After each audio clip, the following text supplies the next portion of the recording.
Paulo à igreja que está em Roma.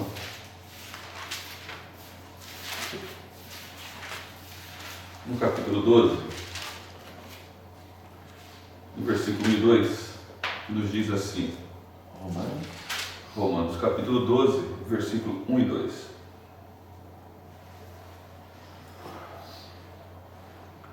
Rogo-vos, pois, irmãos, pelas misericórdias de Deus, que apresenteis o vosso corpo por sacrifício vivo, santo e agradável a Deus, que é o vosso culto racional.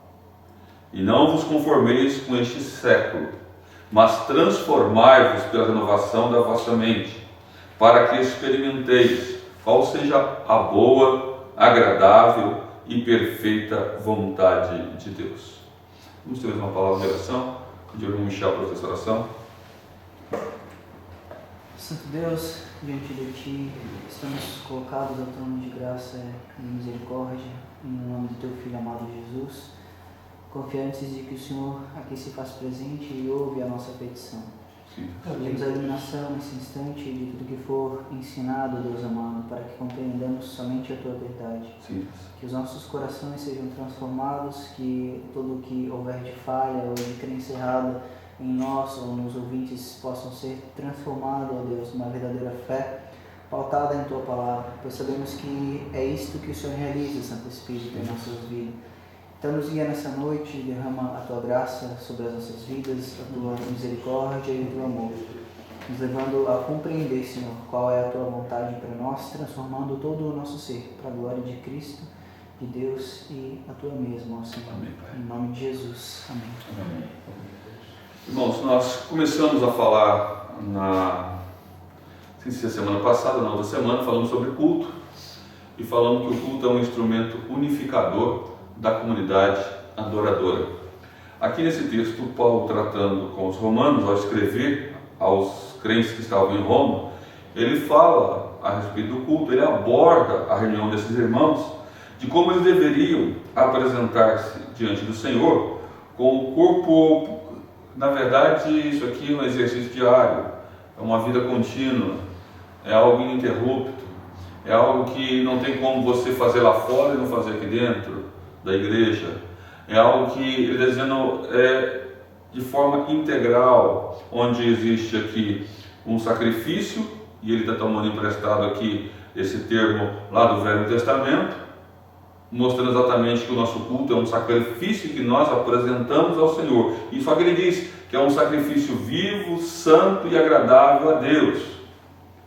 O culto, nesse sentido, para o próprio apóstolo Paulo aqui, é um exercício como um sacrifício que nós prestamos de forma viva, santa e que agrada ao Senhor, é agradável a Ele, ao Senhor. Portanto, ele chama isso de culto racional. Culto onde a mente é trabalhada, onde o intelecto se apresenta, não fica somente nas emoções, nas entrelinhas. Até porque ele vai falar depois sobre a graça que foi dada a cada um, e no versículo 13 até o versículo de número 8, onde ele vai expor um pouco sobre exatamente esses dons espirituais que a igreja recebeu, ou que os irmãos da igreja, membros do corpo, receberam. Uma capacitação para servir, para desempenhar. E muitas vezes envolvido com os dons, há uma questão emocional, há muita questão envolvida do nosso, não só na mente, mas na emoção. E isso nós vemos aí dia a dia.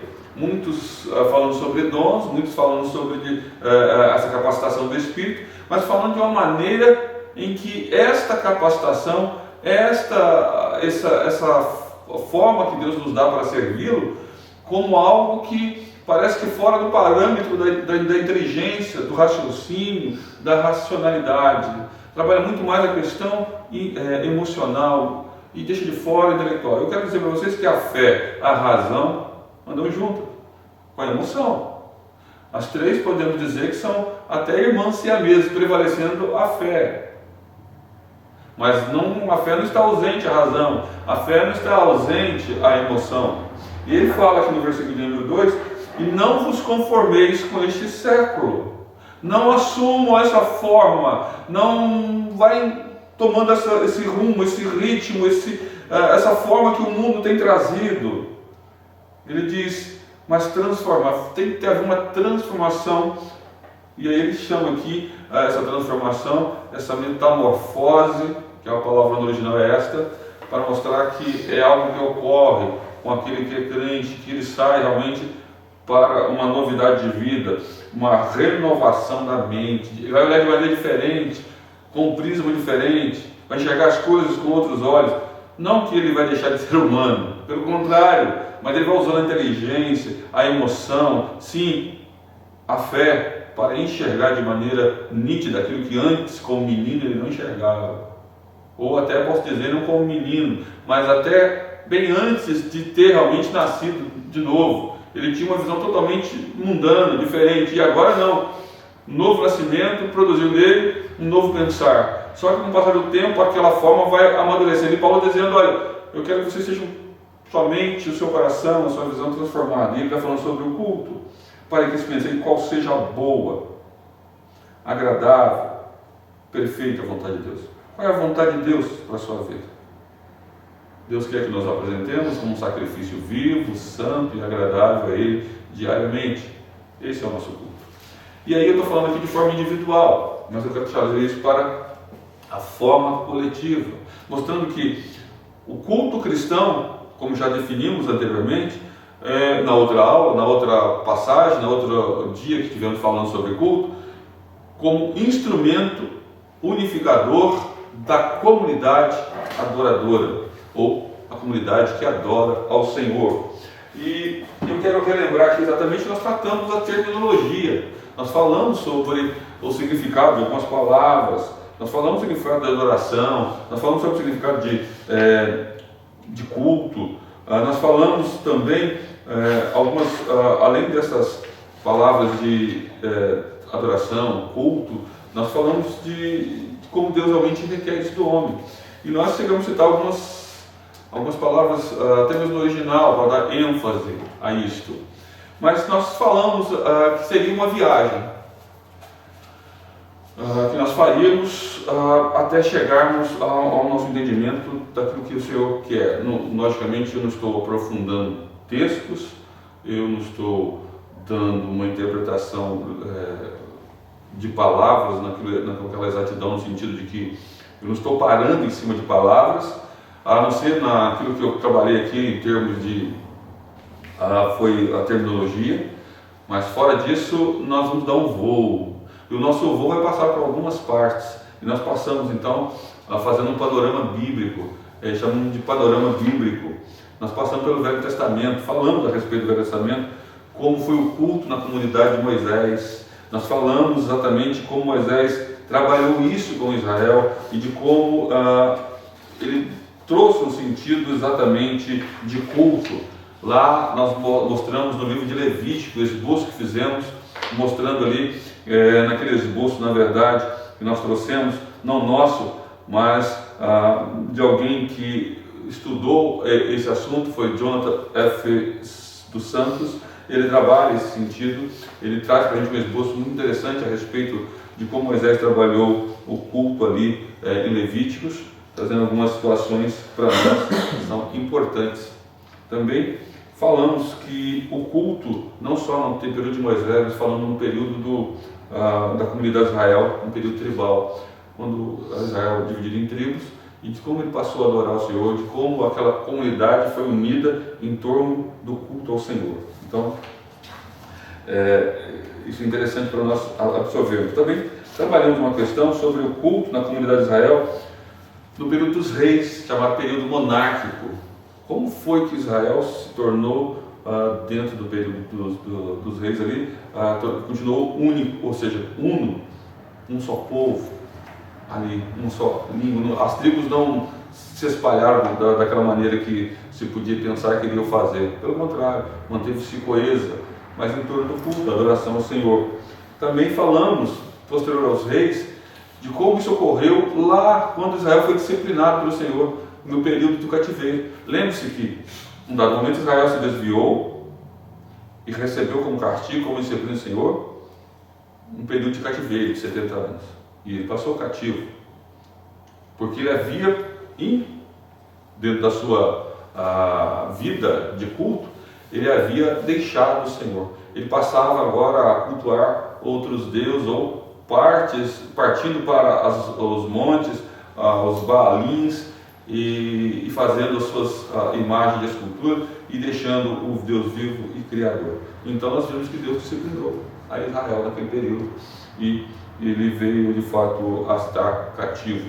E o mais interessante é que quando ele estava cativo, o Salmo 137 nos aponta, nós abrimos lá, você vai ver, que o Salmo 137 diz lá que quando eles foram levados para outra terra, os povos lá, ou o povo que levou cativo, diz assim o salmista, aqueles que nos levaram cativo, pediam que nós cantássemos ou entoássemos as nossas canções.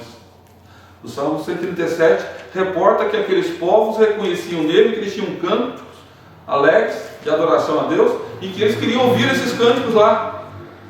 Só que aquele que recebeu essa palavra dizia assim no seu coração: como nós podemos cantar o cântico do Senhor em terra estranha? Nós estamos na nossa terra, estamos presos, somos cativos, somos escravos. Como nós vamos cantar alegremente? Parece um contrassenso, mas é exatamente, eles reclamavam desse período de cativeiro, lembrando que viera como disciplina do Senhor, anunciada por Jeremias, pelo profeta, que isso iria ocorrer, e ocorreu, e portanto eles estavam agora longe, um período difícil na vida de Israel. Também falamos que depois que eles voltaram à terra, eu gosto de ler o Salmo 117 e depois o Salmo 126. Porque o Salmo 126 fala do canto de Romário, do canto de volta, de retorno, da história restaurada. E dizia algo fantástico nos versículos que ali estão no Salmo 126. Vamos abrir lá e vamos ver como o Senhor tratou com Israel nesse período. Salmo 126. Ô Gilberto, você pode ler para nós? Qual o versículo, pastor? 1, 2 e 3. Pode? Pode. Quando o Senhor restaurou a sorte de Sião, ficamos com quem sonha. Então a nossa boca se encheu de riso e a nossa língua de júbilo. Então entre as nações se dizia: grandes coisas o Senhor fez, o Senhor tem feito por eles. Com efeito, grandes coisas fez o Senhor por nós, por isso estamos alegres. Olha como é que mudou a entonação. Se lá no Salmo 137 há um choro, há uma tristeza, há uma agonia de alma pela disciplina que o Senhor trouxe a eles, por terem deixado o Senhor e terem servido a outros deuses, já aqui eles falam de maneira, o salmista coloca de uma maneira, até no plural, que o Senhor restaurou a nossa sorte. Estamos como quem sonha, a nossa boca se encheu de riso. Então entre as nações diziam: grandes coisas o Senhor tem feito por eles. E eles mesmos repetiam: grandes coisas o Senhor tem feito por nós, por isso estamos alegres. Ou seja, está no plural. A nação foi chamada para cultuar o Senhor, para adorar o Senhor, para ter uma vida de culto, para ter realmente um procedimento que agradasse ao Senhor. E aí eles estavam de volta. Portanto, não podemos esquecer que Deus trabalhou no cativeiro e depois disso Israel nunca mais se colocou à mercê dos ídolos ou se serviu de ídolos para adorar, para fazer culto a eles. Então somente eles se dedicaram ao seu Senhor, como diz aí no Salmo 126. Mas nós falamos depois desse período, e um período difícil também ali para o povo de Deus, que é chamado período interbíblico. É um período chamado pós-exílico, é um período de... as coisas ficaram meio tensas, meio difícil, houve um silêncio aparentemente de Deus, cerca de 400 anos, Deus não trouxe nenhuma novidade em termos de sua revelação, nada, parece que houve uma parada total. E Israel tinha de voltar para sua terra, agora vão ser construídas ali as suas sinagogas, vai começar a surgir uns grupos políticos também, depois, nesse meio termo, mais para frente, e daí para frente fariseus, saduceus, os essênios e assim por diante. Vai haver um período difícil para Israel. Ou seja, esse ali nós terminamos o período, mostrando claramente. Eu gosto muito de brincar com aquela página em branco da Bíblia, né? Olha, esse período aqui tem cerca de 400 anos, é o silêncio. Eu gosto de brincar com aquela página em branco que tem na nossa Bíblia, exatamente passagem do Velho Testamento para o Novo Testamento, mostrando que naquele período parece que nada, ou melhor, nada mesmo foi escrito, nada mesmo foi trazido pelos profetas, nada mesmo foi vindo. Então Deus preparou naquele período até mesmo o povo para o que iria acontecer logo em seguida, um chamado Novo Testamento ou a nova aliança que traria ali algo diferente. Então, a entonação do Velho Testamento é para mostrar que Deus manteve o povo unido através da vida de culto que eles eram obrigados a manter. E eu disse agora há pouco que Moisés deu aquele fez um trabalho em Levítico fenomenal, mostrando como o culto deveria ser prestado, a maneira. Então aquilo mantinha o povo no status de união, estavam unidos para adorar o Senhor. Então esse é um sentido que nós devemos perceber ali dentro disso aí. E nós chegamos então ao Novo Testamento. Chegamos ao Novo Testamento e falamos sobre o culto na comunidade de Israel no tempo de Jesus. E mostramos isso. Mostramos a respeito de como Jesus trouxe para a sua pessoa e enfatizou como devemos adorar o Senhor. E o mais interessante é que ali no tempo de Jesus havia um calendário religioso naqueles dias e de festas. Já em Israel havia algumas daquelas festas. Então, se nós trabalharmos algumas datas, nós vamos ver festa dos pães asmos, Pentecostes, ou chamado também das semanas, né? Também de trombetas, ou Rosh Hashanah, dia da expiação ou Yom Kippur, ou Yom Kippur, como diz alguns, tabernáculos, também chamado de festa, ou festa da colheita, e festa das luzes, festa de Purim, e nós vemos que Deus trabalhou então com Israel, mostrando algumas coisas. Eles mantiveram isso, e o povo estava unido em torno de um ritual de culto, mesmo assim naqueles dias, naquele período, no Novo Testamento. E mostrando que, mesmo no tempo de Jesus chamou atenção para o mais interessante é que ele disse para a samaritana, quando ele indagado por ela, onde deveria ser a adoração, onde deveria ser o lugar de culto, se era em Jerusalém, se era lá em Samaria. E o que ela disse? O que ele disse para ela? Nem naquele local, nem em outro. Exato? Onde é que deveria ser? O que o pai estava procurando? Que adoradores o adorassem em espírito e em verdade. E nós temos que perceber que Deus está procurando a essência do nosso culto. Muitas vezes ficamos procurando formas, ficamos procurando jeitos, ficamos procurando locais, e Deus nos chama a uma verdadeira adoração. E adoração é ter realmente comunhão, intimidade com Deus. E Ele quer isso do seu povo, da sua igreja. Lembre-se disso. Jesus nos traz essa unidade. Jesus mesmo orou para que fôssemos um, assim como Ele e o Pai são uma pessoa só.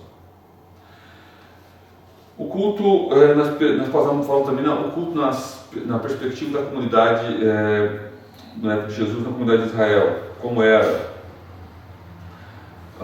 Dissemos algumas coisas lá da samaritana, agora há pouco, apontando de como eles pensavam o culto, de como eles tinham o templo como referência, e havia uma disputa ali com os samaritanos pelo local, e Jesus quebra esse paradigma dizendo: olha, Deus está procurando os adoradores que o adorem em espírito e em verdade, mostrando também o chamamento à unidade.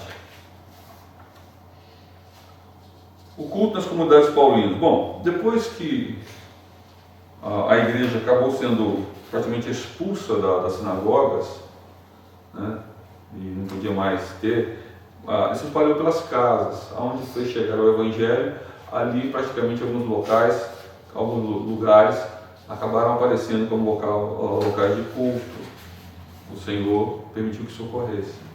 E alguns irmãos reuniam nas suas casas, no seu lar, pessoas para adorar o Senhor. Não havia então para os cristãos ainda um tempo, um espaço físico dedicado para que todos se reunissem ali para adorar. Como também tinha um viés da perseguição, eles acabavam muitas vezes indo para outros locais, vários locais, deserto, nos subterrâneos, lá em lugares escondidos, e acabavam cultuando ali. Mas quando a perseguição descobria, eles iam para outros locais. O fato é que nesse período não foi fácil cultuar a Deus, mas mesmo assim, a comunidade que pertencia ao Senhor, os irmãos convertidos se reuniam em torno da palavra, estudavam a palavra, chamado o dia do Senhor. Ok? A época dos pais da igreja, depois que os apóstolos partiram, depois que já não havia mais nenhum deles, surgiu os chamados pais da igreja, homens que assumiram a liderança, pessoas dedicadas ao Senhor, pessoas que guiaram o povo naquele período, dos anos 100 até 590 depois de Cristo aproximadamente. É um período onde se constata ali os pais da igreja, historicamente falando. Como nós estamos dando um voo aqui, passando rapidamente, nós estamos dizendo para você que nesse período também do século, foi realmente muito importante a definição de algumas coisas, a nível de igreja, algumas devido à perseguição. Então, muitos deles foram mortos, se tornaram mártires, morreram por causa da sua fé. E para nós parece muito difícil de compreender num país livre como o nosso aqui. Mas talvez se nós olhássemos um pouquinho mais para o Oriente Médio, para lugares onde a perseguição lá na África é terrível, onde alguns irmãos estão perdendo sua vida por causa da fé em Jesus Cristo, talvez entendessem um pouquinho do que aquele período foi naquela época dos pais da igreja, época patrística, ok? Mas não foi uma época fácil. Logo depois disso veio a época das trevas. Depois dos anos 590 até 1516, 515 por ali, 517, houve o chamado período das trevas. É um período terrível. A igreja, depois que Constantino assumiu ali a fé cristã, tem um ditado que diz que o mundo entrou na igreja. A igreja se mundanizou, melhor dizendo. Ou seja, algumas características dos cultos pagãos começaram a adentrar como adereço também de culto, foram sendo permitidos pelos sacerdotes, por aqueles que tomavam conta à frente dos trabalhos, e havia uma pressão também sobre a política, havia uma pressão social. Então, para manter algumas certas coisas, o povo unido, foi se fazendo concessões. E isso não era propriamente a estratégia de Deus, acredito, no plano de Deus, no sentido de manter o povo realmente quase que escravo nesse período das trevas. A fé já não era uma fé limpa no Senhor, ela estava uma fé mista, misturada, e isso trouxe grandes danos, grandes dificuldades à igreja. A igreja se tornou uma igreja pomposa, uma igreja que já não tinha mais a liturgia da palavra propriamente como o carro-chefe da igreja. Outras coisas começaram a adentrar liturgicamente na igreja. Então, os sacerdotes se afastaram, começou a se vender cargos, começou a se praticar a chamada simonia, venda de cargos eclesiásticos. Então, começou também a ter uma série de outras questões também, em termos de teologias que não eram bíblicas, fugiam totalmente do parâmetro. E aí nós temos uma série de situações que nos advertem. Quando Lutero tem um encontro pessoal com o Senhor, ele vê que não era pelas suas obras que a pessoa é salva. Aliás, nós temos aí alguns lugares no Brasil que tem verdadeiras catedrais, eu chamo catedrais da meritocracia humana. As pessoas pagam através de penitência, de obras, a fim de lembrar-se do seu purgatório, vai purgando os seus pecados para que retire outros de lá, e assim vai trazendo uma série de ofertas, de riquezas para a igreja em termos monetários, mas a vida espiritual está morta, vazia de Deus. Um culto serviu apenas para um mero ritual e muitas vezes muito próximo do paganismo. Hoje está sendo celebrado em alguns lugares, não só lá em Minas, por exemplo, na cidade de Romaria, tem pelo menos um templo lá, onde é dedicado a uma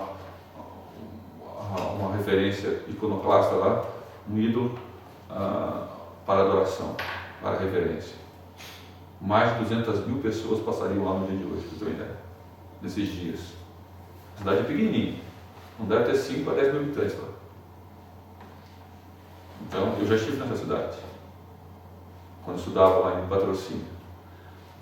Nós fomos lá para evangelizar e nós nos deparamos com tamanha situação espiritual, onde pessoas vão lá nesse período, se lembram de Deus, mas através de imagens,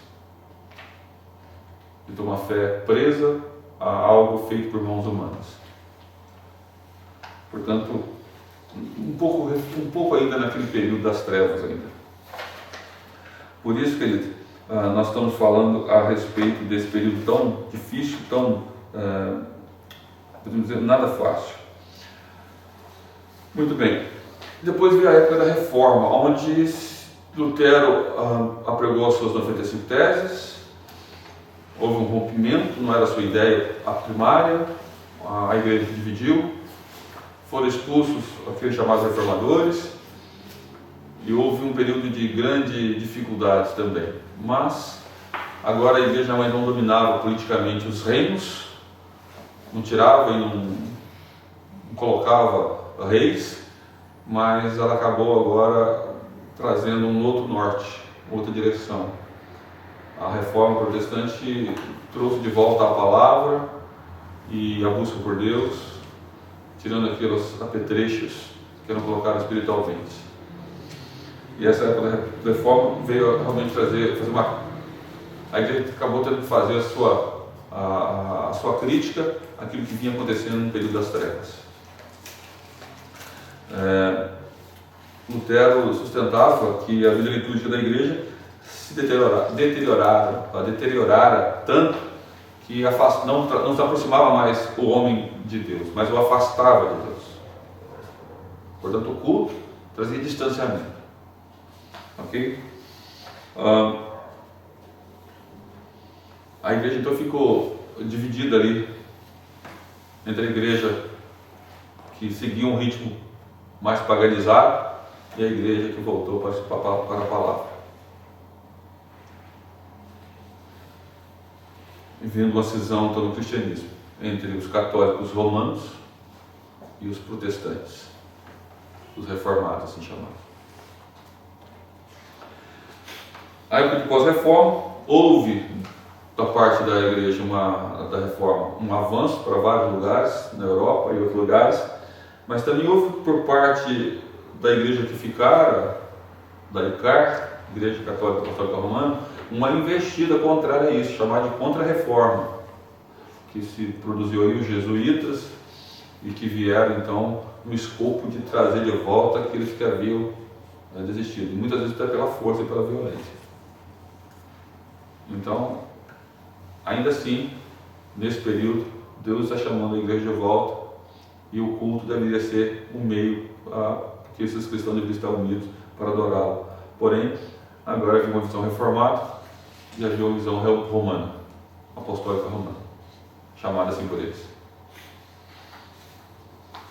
E chega até a época atual, onde temos aí uma igreja que chegou também posterior à reforma.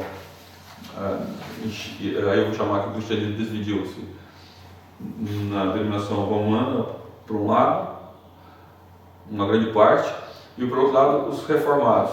Dividiram-se em grandes grupos ou pequenos grupos, e desses grupos saíram outros subgrupos que estão espalhados hoje. E hoje muito mais do que antes. Mas existem as igrejas da época da reforma, a fruto da reforma, como a nossa igreja presbiteriana do Brasil. Portanto, nós trouxemos aí um pouco da história. E o culto nesse período, os reformados têm sempre chamado a atenção de que o culto que Deus aceita é aquele que Ele mesmo requer do homem. Ele que determina a forma de cultuar, o jeito de cultuar, as suas regras. Não importa que os adoradores o ouçam contra a adoração. Bom, eu entro um pouco na questão do panorama chamado teológico, porque ele é de suma importância. Então nós falamos um pouquinho sobre o fundamento do culto agora. Isso que nos interessa hoje é o fundamento do culto.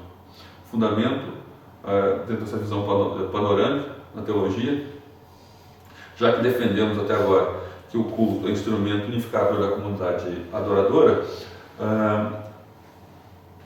Não tem dúvida, não sei se você tem dúvida sobre isso, que Jesus nos chamou para ser um dele. E eu gosto de um termo lá de, quero ler o texto bíblico, abra sua Bíblia, por favor, um texto que nós devemos ler sempre, no capítulo 4 de Efésios 4. Eu pedi para cada um ler um versículo, capítulo 4, versículos de 1 a 6. Eu vou começar lendo o versículo 1 e os irmãos, cada um lê um versículo, ok? Efésios 4, de 1 a 6, diz assim: Rogo-vos, pois eu, prisioneiro do Senhor, que andeis de modo digno da vocação a que foste chamados, com toda a humildade e mansidão, com longanimidade, suportando-vos uns aos outros em amor, esforçando-vos diligentemente por preservar a unidade do Espírito no vínculo da paz. Há somente um corpo e um Espírito, como também fostes chamados numa só esperança da vossa vocação. Há um só Senhor, uma só fé, um só batismo. Todos juntos? Um só Deus e Pai de todos, o qual é sobre todos, age por meio de todos e está em todos. Ele está falando da unidade da fé aqui, Paulo. Ele está trazendo aquele escopo em que nós somos um só povo, nós temos um só Deus, nós somos guiados por um só Espírito, temos de fato um só batismo, ou seja, temos a nossa confissão de fé aqui presente, bem aqui. E depois ele vai trabalhar novamente sobre os dons. No versículo 7 em diante, ele vai falar que Deus nos capacitou, nos deu dons, nos deu um presente, nos deu uma capacitação para servi-lo e como nós devemos servi-lo em amor. E Paulo trabalha exatamente esta ideia a respeito nesse sentido que nós estamos abordando. Portanto, qual é o fundamento então do culto cristão? Nós podemos trabalhar algumas questões sobre, olhando o Velho Testamento, na perspectiva de que Jesus iria apresentar, ou seja, o Messias que viria, Jesus Cristo, revelado lá depois do período interbíblico, né? No preparo que João Batista veio fazer, Jesus se apresenta e ele é aquele que passa a ser o centro, ele chama a responsabilidade para si, ele reinterpreta ou interpreta aquilo que estava no Velho Testamento. Ele traz a ideia clara da encarnação, de que Deus visitou o homem e claramente ele é Deus. Isso eu não tenho dúvida, você não tem dúvida sobre isso, de que Jesus é Deus. E de que, entanto, Deus vai aceitar o nosso culto através da sua pessoa. Então isso está centralizado nele. Portanto, o fundamento do culto, nós podemos começar por aí, dizendo que Jesus é o centro do culto da igreja. A igreja, na verdade, adora a Deus através dele, por meio dele, para ele. Jesus é adorado por ser o próprio Deus. Ele é o Filho de Deus. Ele é o Salvador. Ele é o amigo de todas as horas. Jesus Cristo, portanto, é o principal personagem do Velho Testamento e do Novo Testamento.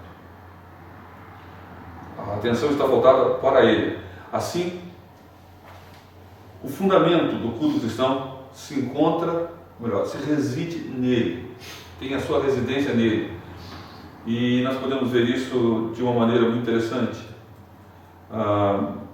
Jesus viveu aqui na Terra de maneira litúrgica, ou seja, ele trabalhou. O que nós falamos de liturgia? Liturgia é trabalho, é exercício, a qual Deus nos chamou para ele, para sermos dele, para servi-lo. Portanto, nós vamos lembrar isso aí. E é através da sua vida, da vida de Jesus, que vem realmente a verdadeira adoração a Deus. Quando estamos servindo, estamos amando Jesus, estamos nele, nós estamos apresentando a nossa vida como um sacrifício vivo, santo e agradável ao Senhor. A vida de Jesus, nós devemos olhar pela obra também que ele realizou Ele destruiu os intentos do inimigo. Gilberto, 1 João 3,8, por favor. Olhar, por favor, Romanos 5,10. Ele destruiu os intentos, as ações do inimigo. E ele salvou o homem, tornando-o novamente amigo de Deus pela sua morte. Pode ler. Aquele que pratica o pecado procede do diabo, porque o diabo vive pecando desde o princípio. Para isso se manifestou o Filho de Deus, para destruir as obras do diabo. Ok, Jesus então veio e destruiu as obras do diabo. Agora veja, Romanos 5,10, o que diz? Porque se nós, quando inimigos, fomos reconciliados com Deus mediante a morte do seu Filho, muito mais, estando já reconciliados, seremos salvos pela sua vida.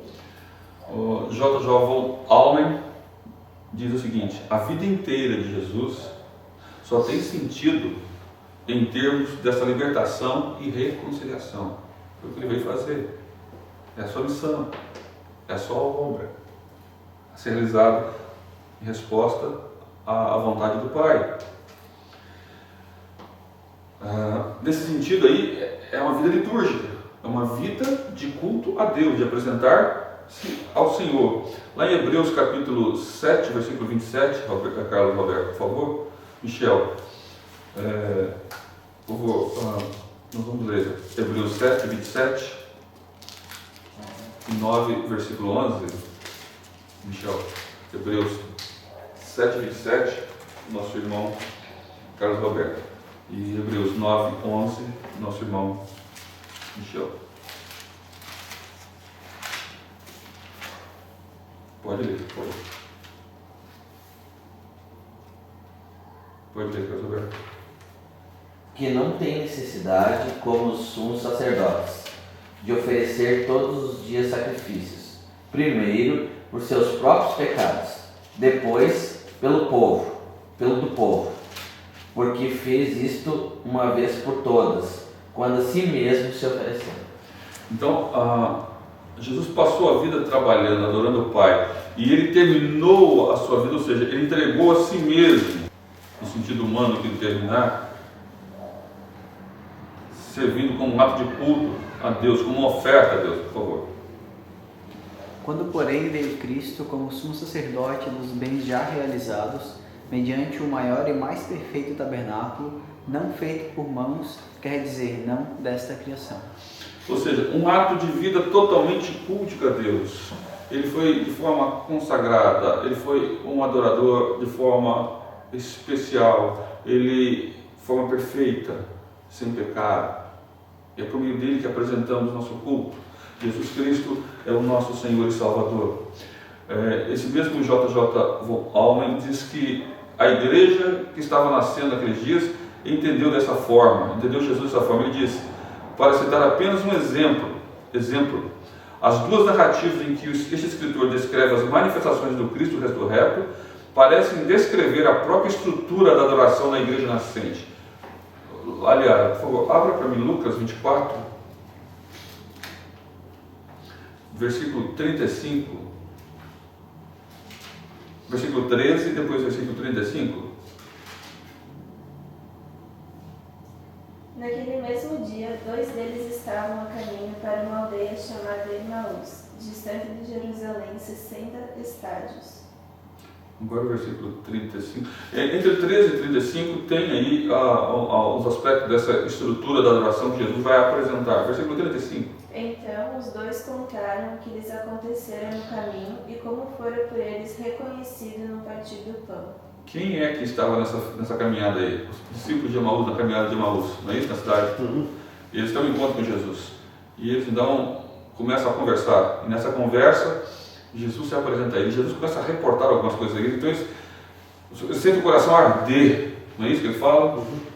E eles então, Jesus estava trazendo eles de volta ao centro da sua vida. Ou seja, não que Jesus estivesse fora deles, mas o fato é que Jesus estava apresentando aquele evangelho como vivo, como um sacrifício vivo, santo, a Deus, e que a sua vida estava muito a perfeita adoração. No versículo 36, você leu? Não, 5. 24, 35, 36 agora. 36. Falavam ainda essas coisas quando Jesus apareceu no meio deles e lhes disse: Paz seja convosco. E aí, até o versículo 53, vai ser trabalhada exatamente essa ideia. Jesus se apresentando, Jesus se mostrando, Jesus dizendo que a sua obra é esta: salvar o pecador. Assim, vincular o culto cristão à vida de Jesus,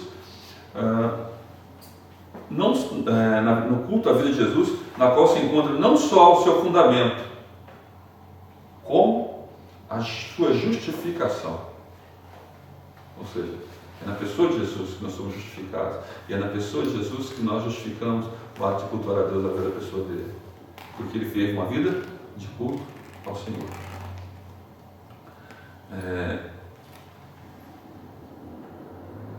O interessante é que dentro dos evangelhos chamado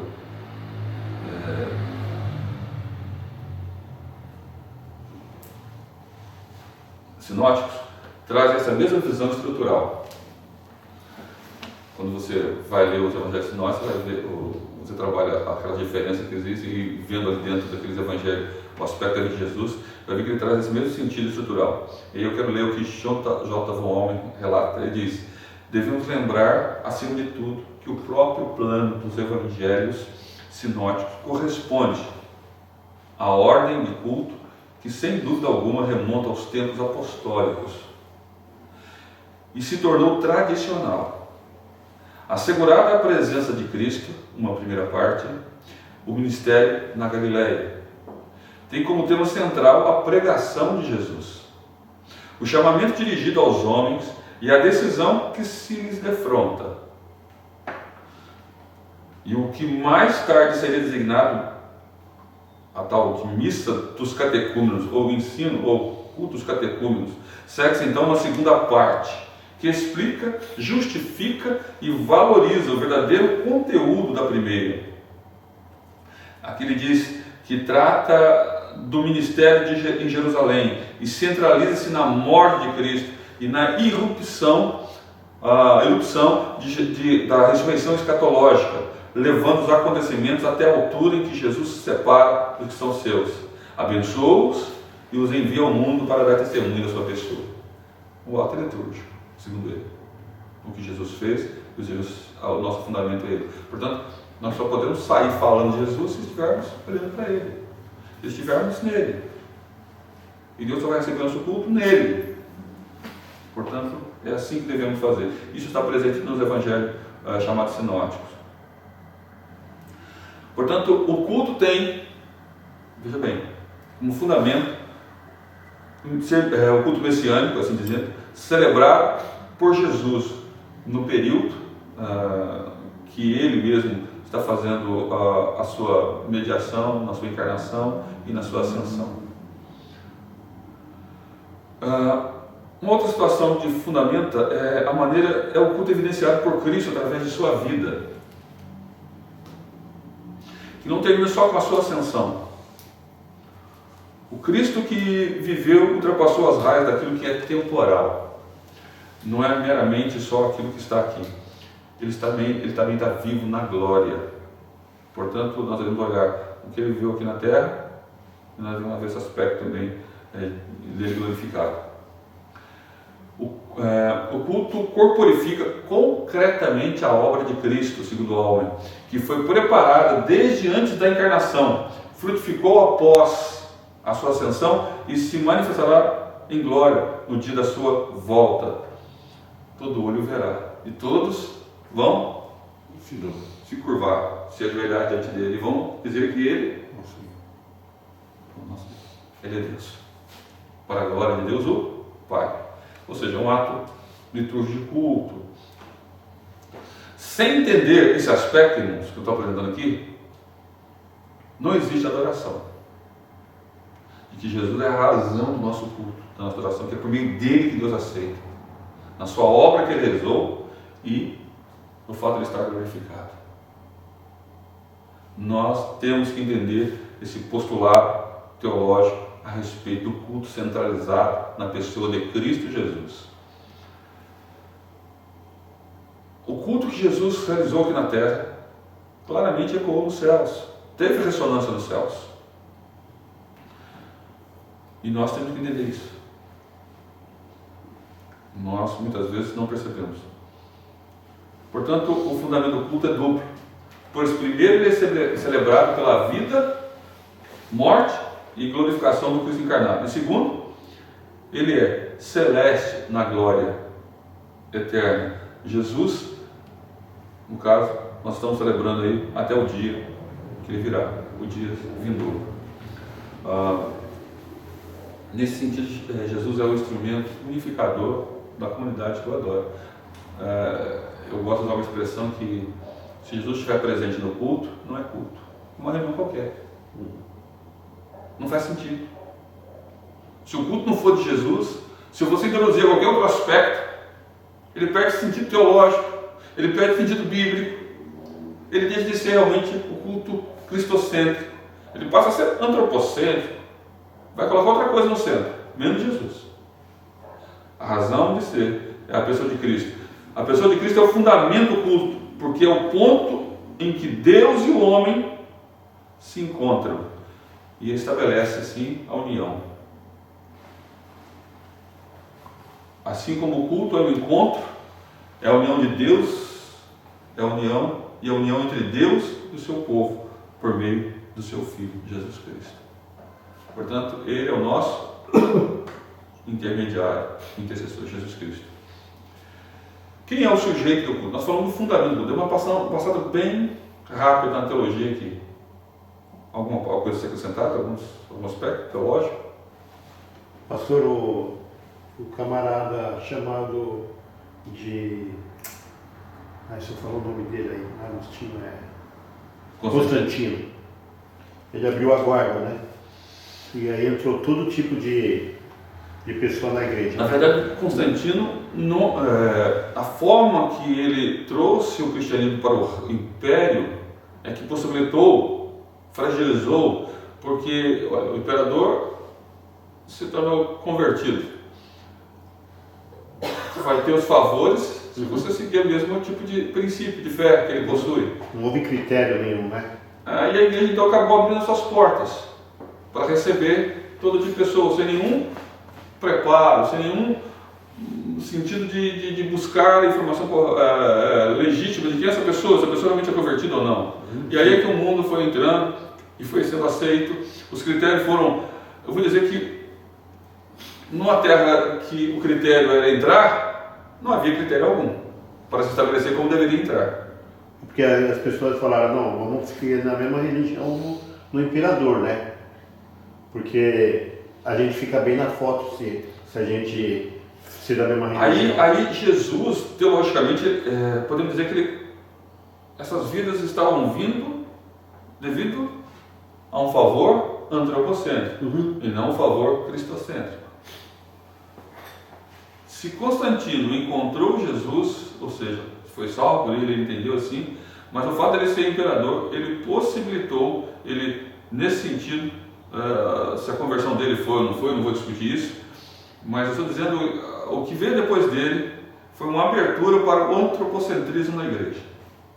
As suas necessidades, os seus critérios próprios serem estabelecidos e não a palavra de Deus. Com isso, abriu-se um leque, aí chamado de Era das Trevas, onde tudo veio, tudo se tornou, e dizendo que aquilo era somente... o cidadão já não estava mais centralizado na pessoa de Cristo. Não é o que sereis a verdade vos libertará. Não, se você está dentro da igreja, você está salvo. Mas não é a igreja que salva. A igreja não é o centro da salvação. Jesus é o centro da salvação. E para isso ele tem parâmetros. Ele coloca algumas observações. O culto parou de ser racional.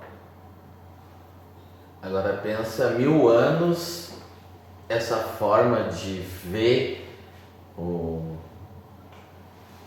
cristianismo, né? Então, quando o senhor fala da Idade das Trevas, estão falando da Idade Média. Estão falando de um período que durou 1000 anos.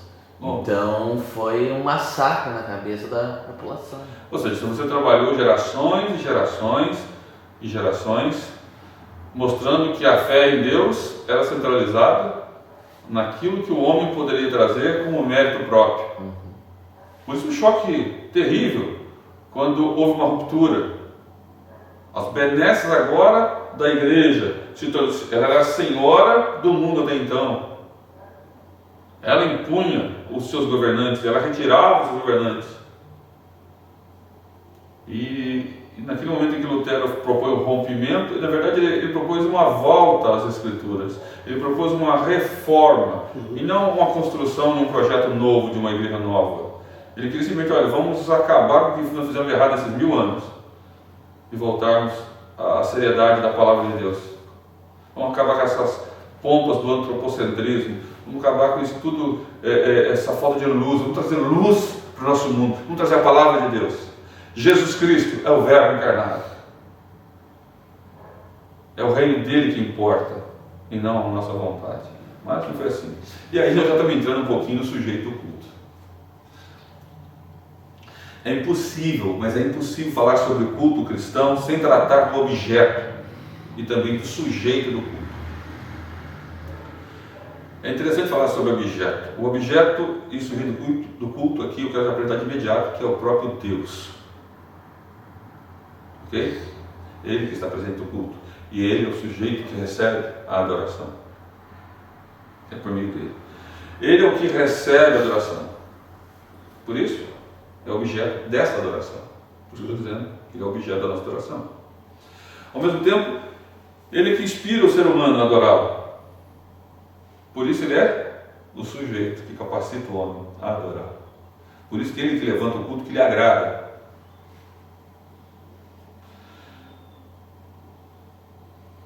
Mas quem é Deus?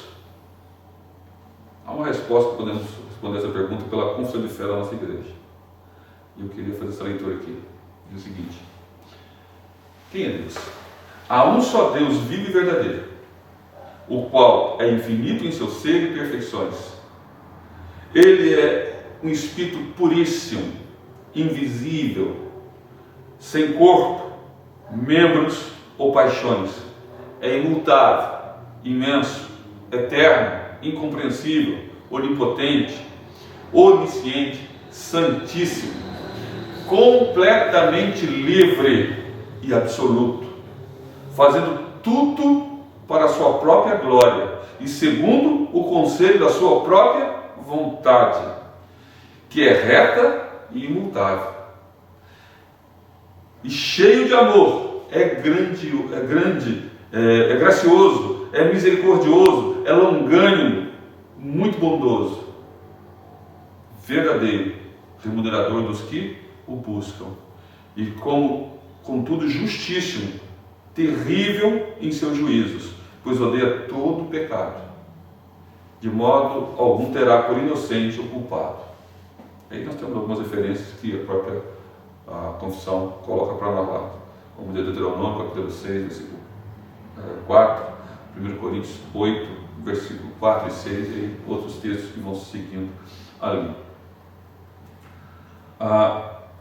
E o mais interessante é o seguinte: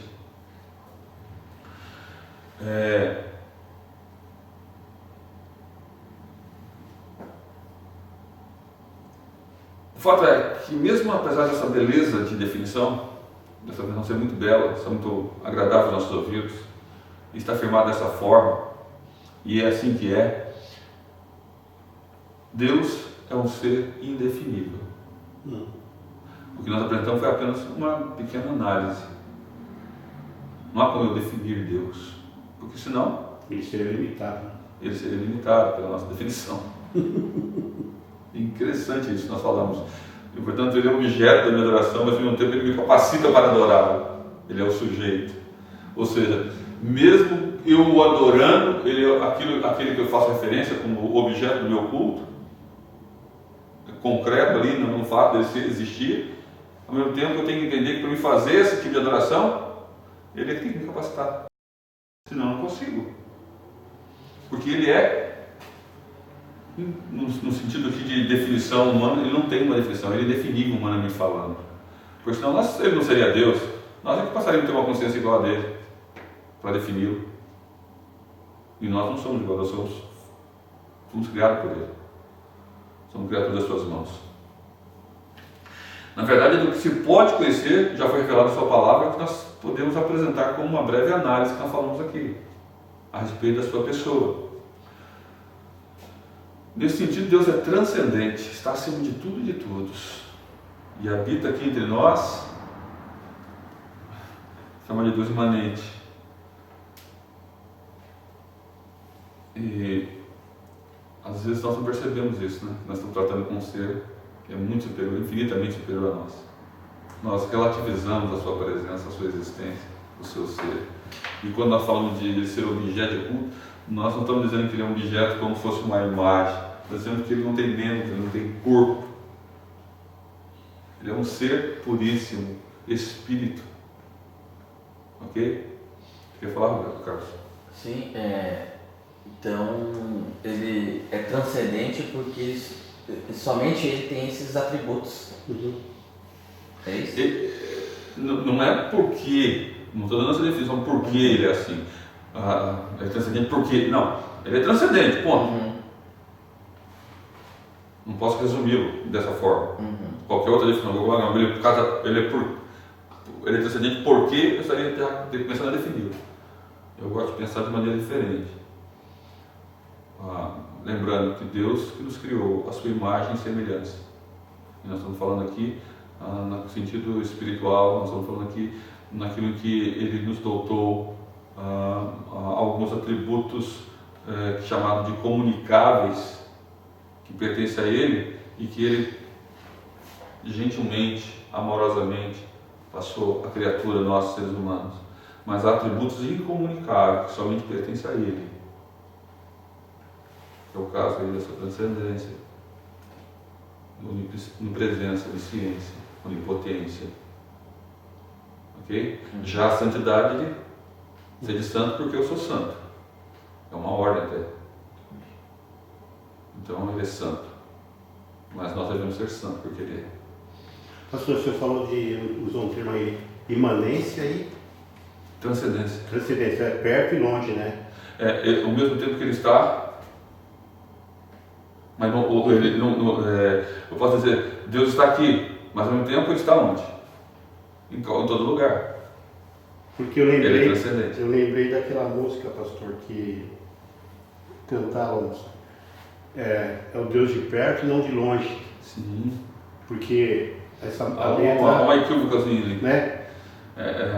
Na verdade, talvez a expressão que ele queira usar ali, talvez em alguns tipos de situação, do distanciamento de Deus por nós. Às vezes porque nós temos que entender às vezes que os cantores eles são frágeis teologicamente, porque eles não entram nessa questão teológica muito, dos compositores. E deveria ser feito um pouco mais, às vezes acuradamente, dentro de uma boa teologia, algumas expressões. Você sempre tem uma liberdade poética para fazer. Poética e emocional apenas, muitas vezes. E nós vimos na semana passada sobre a música no culto, que o pastor Cid Caldas nos trouxe um parecer que nós devemos tomar cuidado com as emoções, para que ela não apague a centralidade do nosso culto. Ou seja, que é Deus, que é o Jesus Cristo. A nossa mente deve estar ali presente. Por isso faz bem você lembrar. Eu não estou fazendo crítica ao poeta e ao escritor, mas o que ele quis dizer com isso? Aí nós temos que tentar procurar. O que ele quis dizer? Qual é a experiência dele? Ao que ele está se referindo que ele não é Deus de perto, mas não é de longe? Qual é o sentido dessa frase para o Só que ele não está presente para explicar isso para nós. Aí nós levamos para o culto e cantamos e adoramos a Deus. Aí nós vamos na emoção, não pela letra, o conteúdo dela. Embora seja quando nos traz aquela beleza poética, nosso coração se agrada. Mas Deus se agradou e nós temos que tomar cuidado com isso. Então nós temos que perceber. De acordo com o que até agora nós dissemos, o homem não pode conhecer a Deus de um conhecimento absoluto, não é essa possibilidade, de maneira total, ou mesmo sondar as profundezas infinitas de Deus, do ser divino. Não há como ser feito isso. Mas o que nós estamos tentando mostrar aqui é que esse que é o nosso objeto da nossa adoração, e ao mesmo tempo ele é o sujeito da nossa adoração, ele pode ser conhecido pelo homem dessa forma que ele é apresentado nas Escrituras. E podemos colocar sim um sentimento real e verdadeiro nessa relação para com Ele. Ele como sendo aquele que merece a minha adoração e no qual Ele mesmo me capacita para adorá-lo. E aí eu posso dizer que não é parte do homem o buscar a Deus, mas é Deus que se deixa conhecer pela sua auto-revelação. É Ele que se auto-revela, Ele que se mostra quem Ele é e está diretamente ligado ao seu ser, dele trazer para nós quem Ele é. Pode dizer que é uma descrição aqui geral, quando nós apresentamos e fazemos uma análise de quem Ele é, não profunda. Ok? É isso que nós temos que dizer aqui. Dentro dessas descrições que encontramos sobre alguns elementos de como Deus é, ou seja, Deus é puramente Espírito, lá em João capítulo 4, no versículo 24, no encontro com a samaritana, quando ele se propõe a conversar, ele se apresenta como Deus realmente assim. Ele é Deus pessoal, lá em João 14, versículo 9. Leia para mim, por favor, o Carlos Roberto. Deus é infinitamente perfeito. Lá em Êxodo 15, 11. Michel. João 14, 9. Pode ler. Disse-lhe Jesus: Filipe, há tanto tempo estou convosco e não me tens conhecido? Quem me vê, a mim vê o Pai. Como dizes tu, mostra-nos o Pai? Deus pessoal. Na pessoa de Jesus Cristo, ele apresenta o próprio Deus, a segunda pessoa. Alguém já disse que se você quiser ver Deus, é necessário que você vá a Jesus Cristo, a segunda pessoa da Trindade, porque Ele é o Deus encarnado. Nós temos que entender isso. Próximo texto? Êxodo 15, 11. Isso. Ó Senhor, quem é como Tu entre os deuses? Quem é como Tu, glorificado em santidade, terrível em feitos gloriosos, que opera maravilhas? Deus, nesse caso, está apresentado de maneira perfeita, infinitamente perfeita. Portanto, Deus e suas perfeições são um só. Não há como tirar a harmonia das suas perfeições em relação a Ele. Agora Ele é mais justo, agora Ele é menos justo. Agora Ele é mais sábio, agora Ele é menos sábio. Não, Deus é sábio e ponto. Deus é. Eu não tenho que ficar discutindo se Ele está sendo mais ou menos. Nós muitas vezes é que temos essas definições meramente humanas, colocadas dessa maneira. Não é assim que prestamos, de fato, devemos prestar um culto a Ele dessa maneira. E aí, o homem vai se relacionar com Deus tendo a sua vida de culto. E a sua vida de culto é diária. Por isso que lemos lá atrás, Romanos capítulo 12, versículo 1. Por você ser um sacrifício vivo, santo e agradável a Ele. É assim que ele se relaciona, o homem se relaciona com Deus santo, puro, justo, amoroso, criador, poderoso, salvador. Tudo o que nós falamos aqui a respeito da pessoa de Deus. Ou muito mais do que eu falei aqui nessa noite. Deus é no seu ser infinito. E aí eu quero dizer algo para você.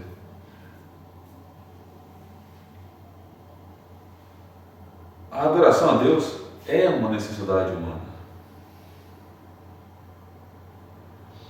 E essa necessidade humana, ela é expressada pelo culto que nós oferecemos a Ele.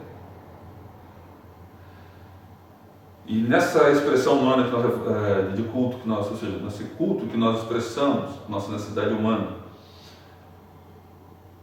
é Deus que nos faz olhar para essa necessidade, misericórdia de nós, e nos faz enxergar, e nos faz apresentar para Ele um culto que seja agradável. E nesse culto, nós suprimos essa necessidade. Quantas vezes você vai no culto e diz, nossa, minha alma teve no céu. E não é mera emoção, mas você entendeu que foi ali e adorou a Deus, estando presente. Muitas vezes as pessoas vêm ao culto, depois de um dia cansado, depois de um dia difícil, a sua mente está vagueando, está longe, distante. Mas é difícil ligar a Deus, porque se você vai sair ali reabastecido. quando você transferir todas as suas preocupações, tudo aquilo que você é, naquela adoração a Deus. Muitas vezes nós nos perdemos nisso. Não deveríamos deixar isso de lado. Desta forma, Deus é o sujeito da nossa adoração, porque Ele que vai introjetar em nós, na nossa capacidade de cultuá-lo, porque Ele se apresenta como objeto do nosso culto, mas ao mesmo tempo Ele nos torna um adorador dele. Há uma música que nós cantamos que eu nasci para te adorar, que vem de encontro àquele primeira pergunta do breve catecismo: qual é o fim principal do homem? Qual a finalidade do homem? Ele ter sido criado, do homem ter criado. Qual é a resposta? Glorificar a Deus. E gozar no para. Ok, para sempre. Glorificar a Deus.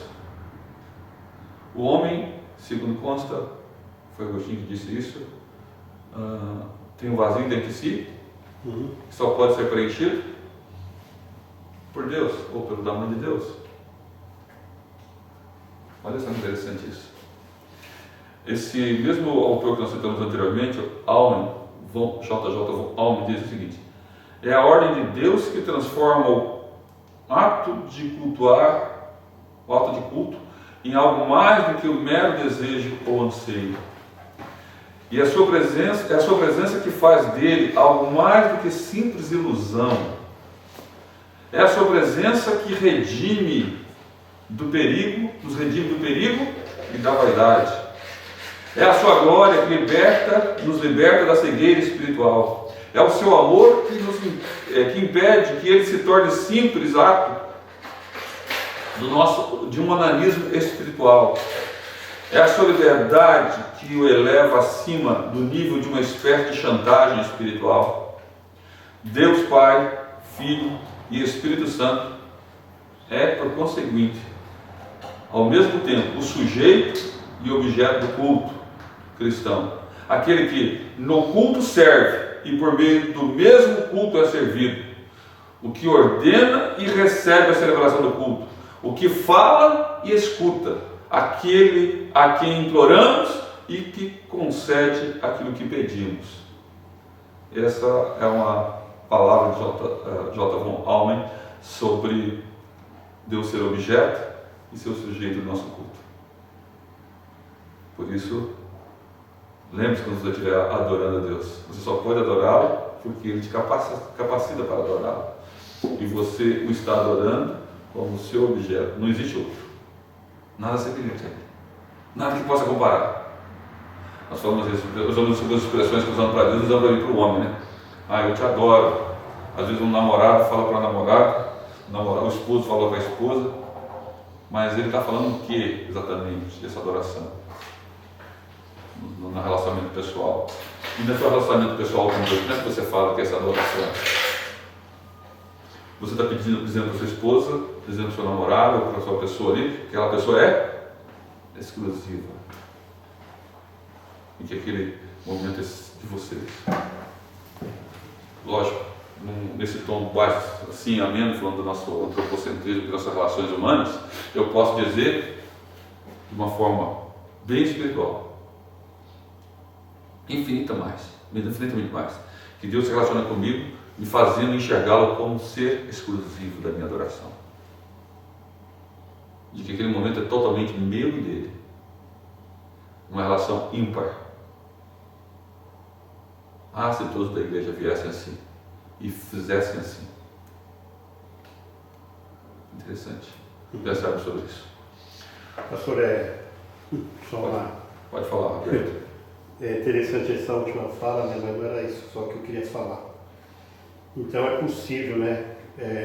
Vir à igreja sem prestar um culto ao Senhor, né? Muitos têm feito isso e têm saído vazios. Lembre-se que isso é bíblico, a apresentação desse sentido. Vamos falar do fariseu e do publicano que subiram para cultuar a Deus. E o que aconteceu lá? O fariseu orava de si para si mesmo. Muitos falam que a oração dele não passava do teto. Eu tenho falado para vocês, e tenho repetido na minha interpretação daquele texto, a Bíblia não fala que a oração não passou do teto. A Bíblia fala que o limite era ele próprio. Ele orava de si para si mesmo. Então, não tem essa de a oração não subir ao teto. Não, a oração não passava dele. O seu ego era tão grande, a soberba tão grande, porque o mínimo de soberba já é enorme nesse conceito de pecado. E não existe variação de tamanho de pecado. Soberba é pecado, ponto. É um tipo de pecado.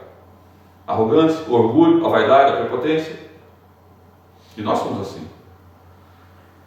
Então, a oração, nesse sentido, com as nossas preocupações, e quando nós mostramos que somos assim, nós estamos cheios de preocupação, trazendo para a igreja nossas preocupações, e não, aquela preocupação não deixa a gente adorar, porque a gente está tão ensimesmado, tão cheio de nós, que eu não me preocupo com o ser de Deus que está querendo relacionar comigo, que está me chamando a atenção para adorá-lo, me despertando para adorá-lo.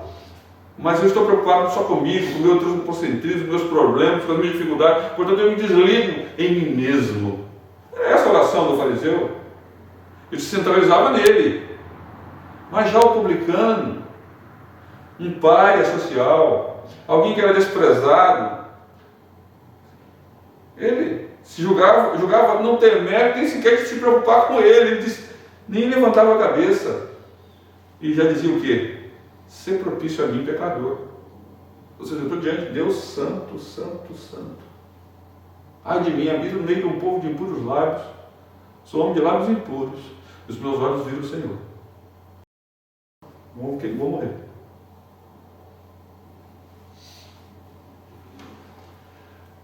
É algo muito interessante. Não percebemos isso. E aí é que está essa noção de que a pessoa pode vir à igreja muitas vezes e não adorar a Deus. Ela pode muitas vezes gostar da música, ela pode gostar do irmão, ela pode gostar da companhia, ela pode gostar de alguém, ela pode gostar do ambiente, mas ela não está colocada em essência ali na pessoa que é central. O seu ser não está, como é que diz o Carlos Rosa? Conectado no Wi-Fi de Deus. Conectado com esse Wi-Fi de Deus, com esse ser de Deus, com o ser de Deus. Ele está dando interferência, dando ruídos. Nós estamos tentando tirar das nossas gravações. Queridos, muitas vezes nossa relação com Deus, não é Deus que produz os ruídos, somos nós. E na sua misericórdia, Ele fica tentando mostrar, porque o Espírito Santo fica nos ensinando toda a verdade. Aí existem as falsas teologias que surgem daí, desses conceitos meramente humanos. Quem está sentindo Deus aqui? Ah, eu estou, pastor. Ah, eu não estou, pastor. Aí um dia fizemos esse teste na igreja lá, que eu estava. Quem está sentindo Deus? Aí, levante a mão. Aí eu não tinha levantado a minha, né? Só falei para falar, para fazer. E aí falei aí vi com os irmãos também não tinha. E estava lá, tudo atento assim, ligado. Aí eu falei assim, graças a Deus que eu e os irmãos aqui não sentimos Deus. Por que você não sente Deus, irmão? Será que é pelo mesmo motivo que eu? Eu tenho certeza de que está aqui, apesar do meu sentimento. Por que ele prometeu estar onde 2 ou 3 se reúnem em seu nome? Não foi eu que prometi, foi ele que prometeu. Eu tenho que ter certo que ele está ali, independente de eu estar sentindo ou não. Aí não vai ter culto da semana passada melhor do que o culto da semana seguinte. Não vai depender das minhas emoções. Não vai depender de uma pergunta. Não vai depender do cântico. Não vai depender daquele abraço ou de estar no meio de um ambiente meramente assim, aconchegante. Eu vou estar entendendo que Deus está ali, que eu vou ali por causa dele. E juntos vamos cultuá-lo, vamos amá-lo, nesse sentido. E aí eu estou falando um pouco dos adoradores no culto, porque a Bíblia descreve o homem como tendo a imagem e semelhança de Deus. Ele é a coroa da criação. Lá em Gênesis 1, 26 e 27 mostra claramente que Deus criou o homem e Deus destacou como de fato é a coroa da criação.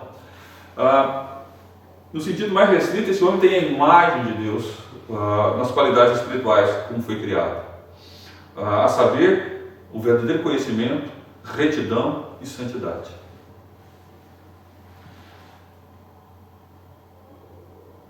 E também tem um sentido abrangente dessa imagem de Deus, onde o homem é espiritual, ele é racional, ele é moral e ele é imortal. Ok? É nesse sentido. lá em Gênesis 9, versículo 6, 1 Coríntios 11, versículo 7, 1 Coríntios 15, 49, Tiago 3, 9. Esse sentido que nós passamos aqui na forma mais abrangente. Só que o homem caiu em desgraça. Depois de ele ter sido criado, com todas as características da imagem de Deus, ele se desgraçou, ele pecou. Portanto, o pecado traz essa penúria ao homem, esse distanciamento, esse esvaziamento. Lá em Gênesis 3:1, do versículo 1 a 24, está essa narrativa da queda. Lá em Romanos capítulo 3, no versículo de número 10 ao versículo 18, diz lá claramente que não há quem busque a Deus, não há quem faça o bem, nem sequer um. Ao um nos desviamos, extraviamos. E no versículo 23 diz que todos pecaram e carecem da glória de Deus. Esse pecado que foi a causa do castigo de Deus, da separação de Deus com o homem. Ou seja, o homem se afastou de Deus, então não tolera o pecado.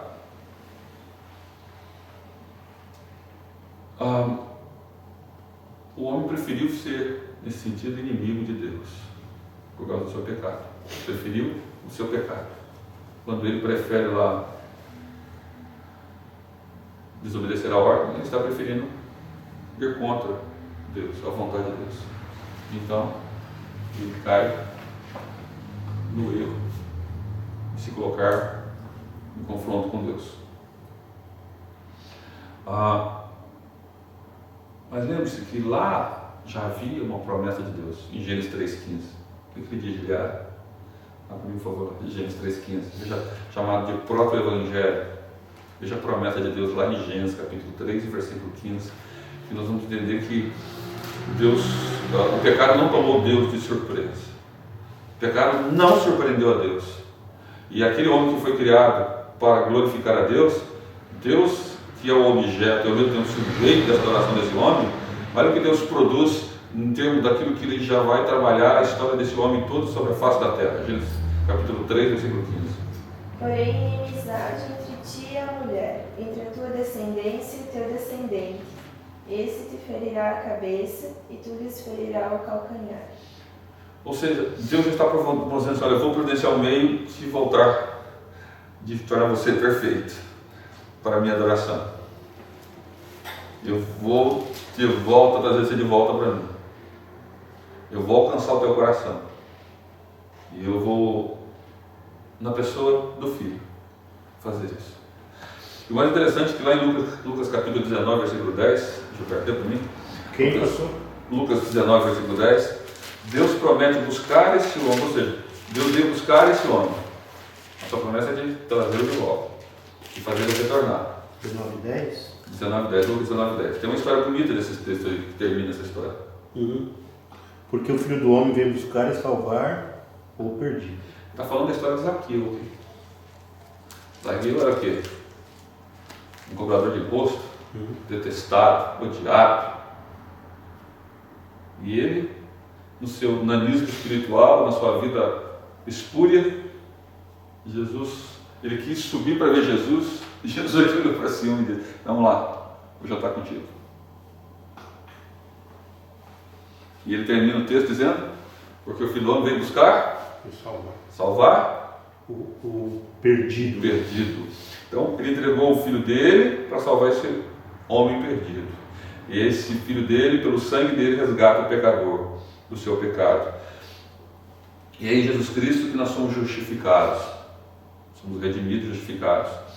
Tornando novamente de inimigo, agora somos chamados de amigos de Deus.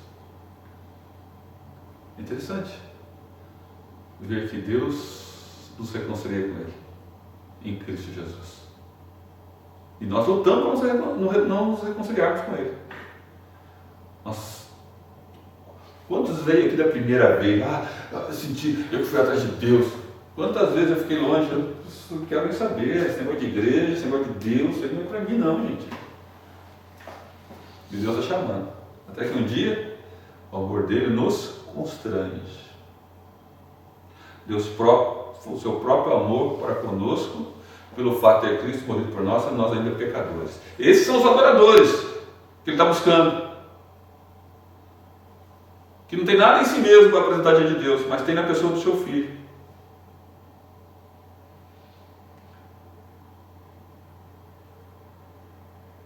No culto, entenda o que você é.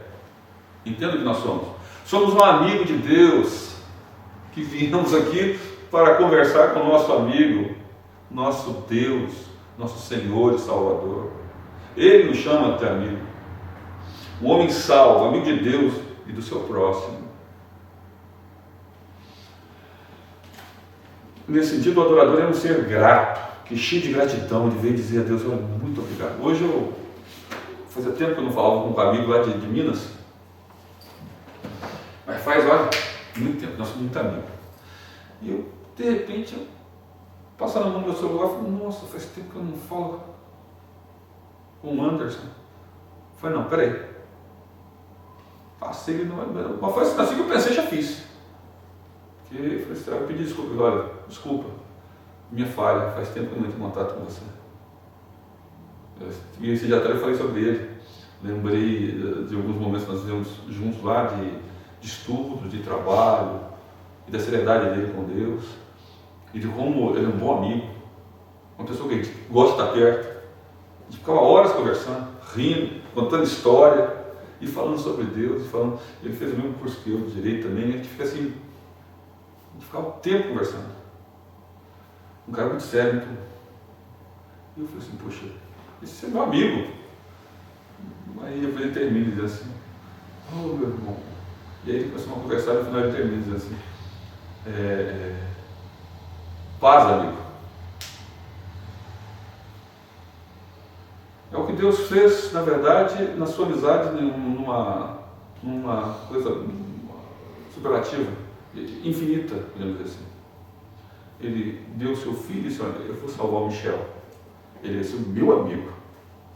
Não foi o Michel que escolheu a Deus, foi Deus que escolheu você amigo dele. Que amigo você faz o quê? Muitas vezes o coração da gente se apega e a gente acaba escolhendo um amigo, né? Mas Deus não escolheu o Michel porque ele era o melhor ou porque tinha alguma coisa que pudesse oferecer. Escolheu porque é o menor de todos os povos, como eu li domingo, né? E o fez seu amigo. Esse é o adorador. Grato a Deus pela sua infinita misericórdia. E o culto que ele oferece a Deus expressa justamente a história da sua redenção, da sua salvação, que foi realizada por Deus na história. Olha, Eliara não vai contar a história de outra, vai contar a história. Quando ela vem para o culto aqui, você vem para contar a sua relação com Deus e a história que Deus realizou de redenção na sua vida. E você vem dizer, eu sou grato pelo que o Senhor fez por mim na cruz do Calvário. É a sua história com Deus. Eu venho apresentar a minha história. Eu sou grato porque o Senhor me encontrou um dia. E Gilberto da mesma forma, assim cada um de nós que estamos aqui. O culto é exatamente essa pessoa, esse eleito, salvo, e que mantém em si a imagem desse seu amigo, desse Deus, e faz questão de apresentá-lo a outros. E cara, eu quero que você conheça meu amigo. Evangelizar é apresentar o seu amigo a alguém que não o conhece. E você faz questão de dizer, olha, eu quero apresentar o meu amigo. Esse é meu amigo. Faça chuva ou faça sol, ou não faça chuva nem faça sol, fique o tempo nublado, ou faça frio ou faça calor, ou não faça nenhum nem outro, seja de dia ou seja à noite, não importa, ele é meu amigo. Seja ontem, seja hoje, seja amanhã, ele é meu amigo. Independe de tempo, de épocas, de clima, independe de sentimento, ele é meu amigo. Porque ele me tornou seu amigo.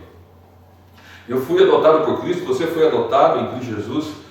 Nós somos de Deus em Cristo Jesus. O nosso irmão mais velho nos apresentou o Pai. E disse, olha, Pai, esses são teus. O Senhor me deu, estou aqui, estou devolvendo ao Senhor. Deus então pega esse homem e traz para a sua família. É uma comunidade. Ele vai pegando família, vai unindo para uma família, uma comunidade. E esta é a comunidade que eu adoro. Eu acho engraçado quando a gente vai para esses encontros. De manhã nós estávamos lá no encontro da família, só que não era encontro da família ainda, era o curso de capacitação. Notou que interessante? A maneira que nós sentamos ali, cada um com o seu grupinho. Aí depois nós fomos para o culto, cada um tentou se manter junto com a sua família, mas não deu certo, porque só alguns grupos que chegaram antes sentaram antes, mas quem chegou depois tudo já estava acertado as cadeiras, acabou se misturando, e você viu que você falou a mesma linguagem, você falou com Deus, você adorou esse Deus, da mesma forma que o outro está do seu lado. Incrível! Você não conhecia ninguém ali, mas de repente você e outros se uniram para adorar aquele que você chama de Pai, de amigo. Ele botou você numa comunidade. E esse membro dessa comunidade tem o objetivo de viver uma vida cultica constante na presença de Deus. E essa vida cultica é testemunhada dentro da comunhão dos santos. Nessa perspectiva da comunhão dos santos, veja o que diz a confissão de fé.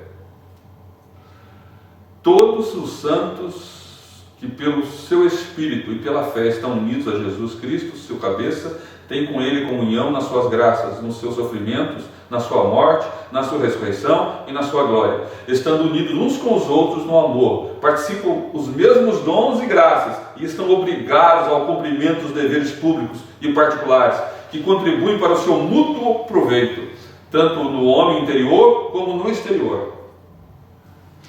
Portanto, nós estamos linkados, não tem como desatrelar, porque quem está em Cristo, nova criatura, pertence a essa comunidade, a esse chamado, está nessa comunhão dos santos, nessa efervescência.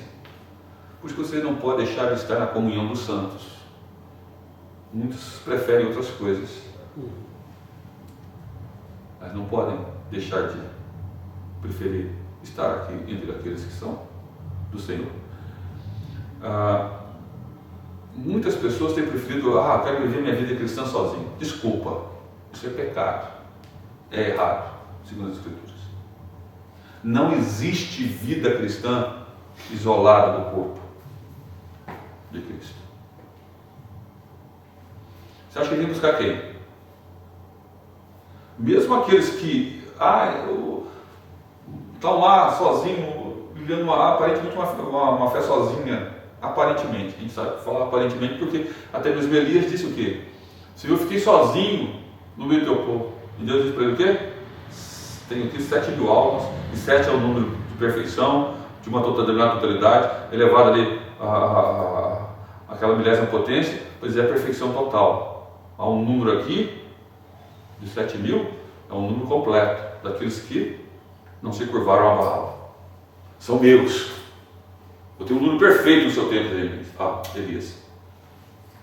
Nós é que somos muito assim, estou sozinho, Senhor, estou aqui. Não, o Senhor está com você. Outro tanto. Passando, lutando, enfrentando. Não se ausente do corpo. É nele que nós estamos vivendo.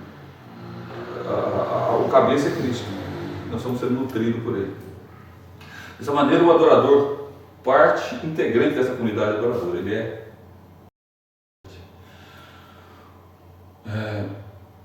E aí você não pode menosprezar o seu papel como adorador nessa comunidade adoradora. Se você é parte integrante, você faltou, faz falta. Faltou, faz falta. Não tem como fazer falta. Aquele que faltou. Não vou fazer falta. Faz. Pastor, quem esteve lá? Faltou você, meu irmão. Por isso que a gente tem que, de vez em quando, dar uma exortada nos irmãos. Cobrar os irmãos presentes dos irmãos. Olha, você pode ter o que for, meu irmão. Separa o seu tempo. É impossível você viver 7 dias por semana e dizer assim, eu não tenho 1 hora para cultuar. Olha, eu não tenho tempo. Tenho, irmão. Você é que não se limitou ao seu tempo. Pode até estar cansado, estar com problema de saúde, mas não tem desculpa. Não adianta. E há uma advertência para nós, lá em Hebreus capítulo 10, versículo 25. O que diz lá? Não deixai de congregar, como é costume de alguns. Antes façamos o quê? Admoestação. Quanto mais, vede que o dia se aproxima. O dia da volta do Senhor. Olha, tem que estar unido. Hebreus 10:25 é muito claro nesse aspecto. Os santos são, pela sua profissão, profissão de fé, obrigados a manter uma santa sociedade, comunhão no culto a Deus e na observância de outros serviços espirituais que, tendo a sua mútua edificação, bem como a socorrer uns aos outros em coisas materiais, segundo as suas respectivas necessidades e meios. Essa comunhão conforme Deus oferecer ocasião, deve se estender a todos aqueles que em qualquer lugar invocam o nome de Jesus. É interessante, eu fiquei 2 anos trabalhando com os coreanos. Não falo coreano. E nos entendíamos sobre algumas questões. Quando ele falou a primeira vez Yesunim, eu já sabia quem estava falando. Sabia quem ele estava falando. Yesunim, opa, é Jesus. Quer dizer, só. Aí tinha um intérprete, eu já vim cá. O que é Yesunim? Aí ele falou assim, Jesus. Então ligado. Começou a cantar os hinos em coreano. Eu ouvi a música, falei, opa, conheço essa melodia. Fez uma oração, terminou e Yesunim. Pronto. Está orando por mim. Sabia nada de coreano, não sei nada. Mas estava lá. E aí tudo que eu conversava com o meu intérprete para passar, ele me passava. Eu ficava, poxa. O povo de Deus, separado por língua, por cultura, mas a referência nossa é Jesus Cristo, Yesunim. Portanto, adorador é aquele que reconhece a Deus como Ele é em seu ser, está disposto a fazer a sua vontade, reconhecer que sem Ele estaria perdido e que o culto é um lugar propício para expressar a sua gratidão a Ele por ter o salvo e de que deve ter uma vida cultica que o glorifique em todos os momentos. E aí eu queria falar rapidamente sobre alguns obstáculos do culto para a gente ir chegando, terminando. Dentro da vida culta, da vida prática do culto, um panorama que nós podemos passar, existem alguns problemas, alguns obstáculos. Nós sabemos que Deus é o objeto do culto, que Deus é o sujeito do culto, sabemos que somos nós os adoradores dele, mas nós temos alguns obstáculos. Na nossa prática de culto, nós temos aqui que ver algumas questões. Primeiro, o obstáculo ao culto. Existem impedimentos que não permitem que o culto seja de fato um encontro de amigos, isto é, do homem salvo com seu Deus. E eles são prejudiciais ao nosso culto. Eles nos afetam diretamente e atrapalham o culto ser instrumento unificador da comunidade adoradora. Veja alguns obstáculos. Primeiro, uma disposição errada no cultuar a Deus. E eu quero dizer que essa disposição do coração. Uma disposição errada do coração no cultuar a Deus. E aí eu quero lembrar do evento na Bíblia, ou melhor, de 2 personagens, Abel e Caim. Lá no capítulo 4, no versículo 5 de Gênesis, há uma história que diz que Caim ofereceu uma adoração ao Senhor e acabou sendo rejeitado. Muitos dizem ali que a aceitabilidade do culto de Caim, a não aceitabilidade do culto de Caim, foi devido ao tipo de oferta que ele apresentou ao Senhor, lá no versículo 5. Pois o seu irmão Abel apresentou uma oferta diferente, uma oferta que Deus aceitou, que se baseava, para alguns, se baseava no sangue.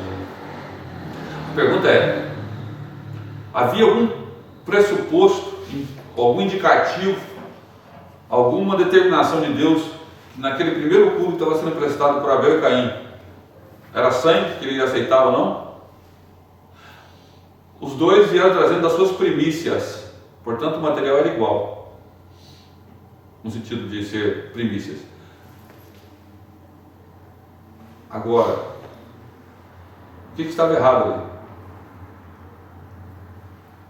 O coração. Portanto, quando nós olhamos para aquela situação de Abel e Caim, ou de Caim e Abel, na verdade, não temos como dar respaldo bíblico a respeito do sangue. Foi aceito e desprezada a oferta lá de vegetais.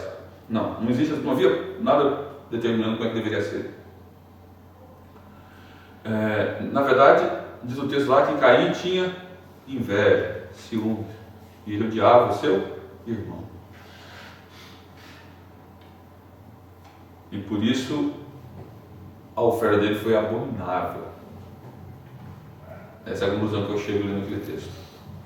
Olhe lá e veja lá o que Abel sentiu no seu coração, os seus sentimentos brotam naquele texto.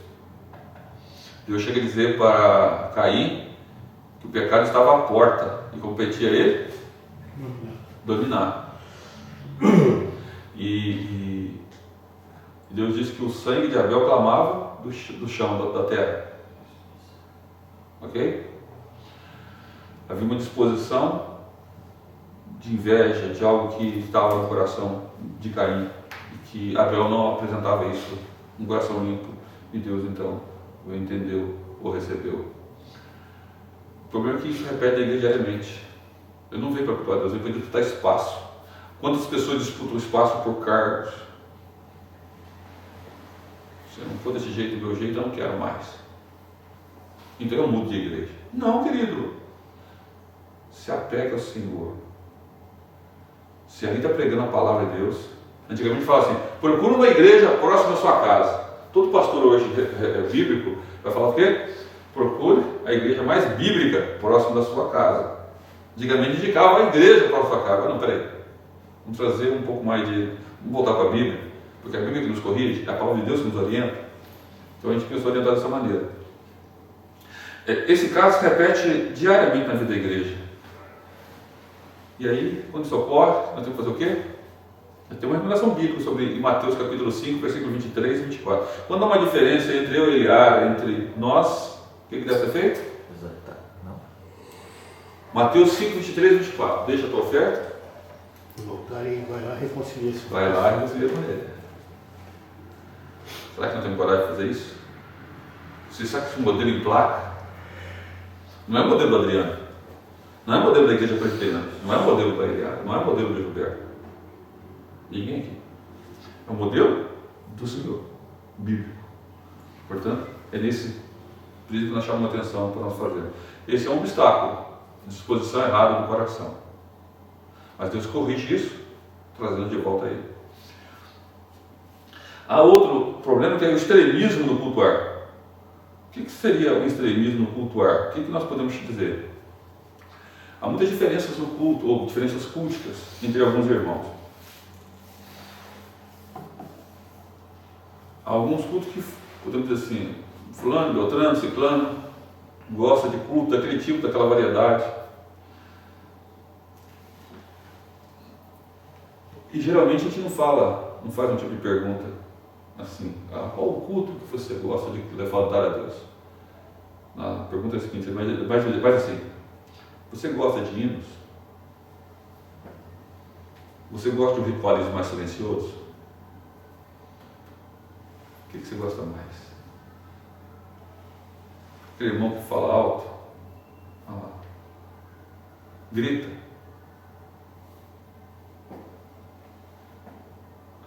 Ou de outra maneira ele fala assim, você é avivado? Você é tradicional? No nosso dia a dia a gente fala que você é penteca? Ou você é conservador? Você é arminiano? Ou Calvinista? Calvinista, arminiano? O que você é? E essa aí serve para mostrar um pouco de extremismo cultico que nós temos. E muitas vezes nós nem percebemos que estamos sendo extremistas. E esse tipo de situação divide muitas igrejas. Eu saí do seminário e fui parar numa igreja que estava se dividindo. Algumas vezes no melhor dos hinos, os irmãos se levantavam e iam para fora, que tocavam músicas. Os moços. Quando eu ia cantar os cânticos, os irmãos mais velhos chegavam depois. E tinha duas palavras que recebiam lá naqueles dias. Eu nem sabia. Quando estava pegando, eu não sabia direito o que estava acontecendo lá. Quando eu cheguei, ele falou assim, você é avivado? Você é renovado? Ou você é tradicional? Aquilo me deixou irritado. Toda hora que eu virava uma hora, eu levava outra, era outra. Eu reuni em 2 semanas início, eu lembro que um presbítero foi chamado para estar comigo durante o culto, por uma irmã. Depois de começar o culto, o pastor precisa falar para o senhor. Me botou sentado, e botou o presbítero ao lado, coitado, e falou assim: quer saber do senhor, aquele hino que cantou domingo, cantamos errado. E falou. E eu falei: meu Deus, mas que hino? Aí eu lembrei do hino que era. Eu falei: mas qual hino? Ela botou o nome, eu lembrei o hino, ela falou assim: meu Deus, por que eu vou falar com essa irmã? Esse hino é tão antigo. Aí vi na hora: opa, é tão antigo. É isso que eu vou falar. Ela falou. Aí eu perguntei: irmã, por gentileza, foi eu que ensinei esse hino para a igreja? Não, ensinei a igreja faz tempo. Aí eu, como pastor, tive que dar um pouquinho de outra. Ô, meu irmão, me cobre aquilo que eu ensinar para a igreja. Aquilo que eu não ensinei para a igreja, joga na conta de outro, porque eu estou chegando aqui agora. Ela pediu perdão. Ela viu o que ela tinha feito. Aí o presbítero olhou, deu uma palavra, eu orei, encerrei, fui pro culto. Na semana seguinte, para minha surpresa, o mesmo presbítero, ele não sabia, e veio uma outra irmã, do louvor agora, os cânticos. E naquele domingo eu tinha pedido para cantar um cântico só. E eu não lembro porque a liturgia estava extensa, eu pedi: vou cantar só uma vez. Eles costumavam cantar 10 músicas. Era quase uma hora de louvor. Que repetia 2, 3 vezes as músicas. Aí, só que não tinha como fazer aquilo. E eu lembro que eu pedi naquele dia. Eu não fiz proposital. É porque o culto me exigiu cantar somente uma música naquele dia. Um hino e uma música, outro cântico. Mais nada. E aí, não lembro se tinha um pregador de fora, não lembro. Sei que aconteceu. E a irmã então me botou sentado e falou a mesma coisa: pastor, o senhor está acabando com o culto. Porque, olha, nós não cantamos mais como antes. Antes do senhor chegar aqui era assim. Eu falei: meu Deus, o que eu vou falar para essa irmã? De novo, a mesma história, culto, e sobre música. A outra também deu uma ideia, eu saí bem. Agora, e essa? Agora, o que eu vou falar para ela? Mas na hora, ela falou a palavra: nós cantávamos 10, opa, é um número. O Senhor me mostrou o que eu tinha que falar para ela. Aí, minha irmã, não foi minha fala de falar, fiquei calado, só ouvindo. Minha irmã, se eu cantar uma música, se eu cantar 10 músicas, estou louvando a Deus, eu lembrei da negociação de Abraão com Deus lá sobre Sodoma e Gomorra. Aí eu lembro, vi na hora aqui, eu comecei assim: se eu cantar 9, 8, fui descendo. Quando eu cheguei a 1, eu falei assim: eu estou louvando a Deus? Ela falou assim: claro que está. Então está resolvido, meu irmão, o que você está brigando comigo? Ela ficou sem graça. Aí o presbítero deu uma palavra pastoral, eu não precisei falar nada. Porque ele foi chamado 2 vezes, ele se viu numa situação delicada, porque ele não sabia que nenhuma das 2 vezes aquelas pessoas iam falar comigo daquilo. Fui chamado na hora, lá fui pego, assim, me arrasta, levado. Eu falei: oh, meu Deus, obrigado. Cultuei a Deus. Vou dizer, nunca mais. Dentro de 6 meses, aquela igreja parou com essas picuinhas. Na igreja presbiteriana, o pastor é responsável pela liturgia. Mas nós temos que saber, levando, como que vai ser o culto. Porque nós temos que entender que é o Senhor que é adorado, não sou eu, pastor, não é a irmã, não é o gosto de ninguém. Portanto, esses extremismos muitas vezes atrapalham a comunhão e pervertem aquele sentido de culto. Esquecemos nessas aulas da oração sacerdotal que eles sejam um, como eu e tu somos, Pai. Jesus orou para que nós estivéssemos unidos, nós fazendo questão da nossa desunião. E por que não focarmos aqui o equilíbrio? Por que focarmos o equilíbrio? Uma vez no presbitério eu fui meio desequilibrado porque nem todo mundo foi fazer o mesmo gesto. Eu pedi para votação, estava com o presidente no dia dirigindo uma reunião, e houve uma proposta de um documento para ser votado lá, e eu pedi: todo mundo com a mão direita, por favor, levante o braço. Tinha um irmão que tinha um problema no braço, estava definhado o braço dele direito.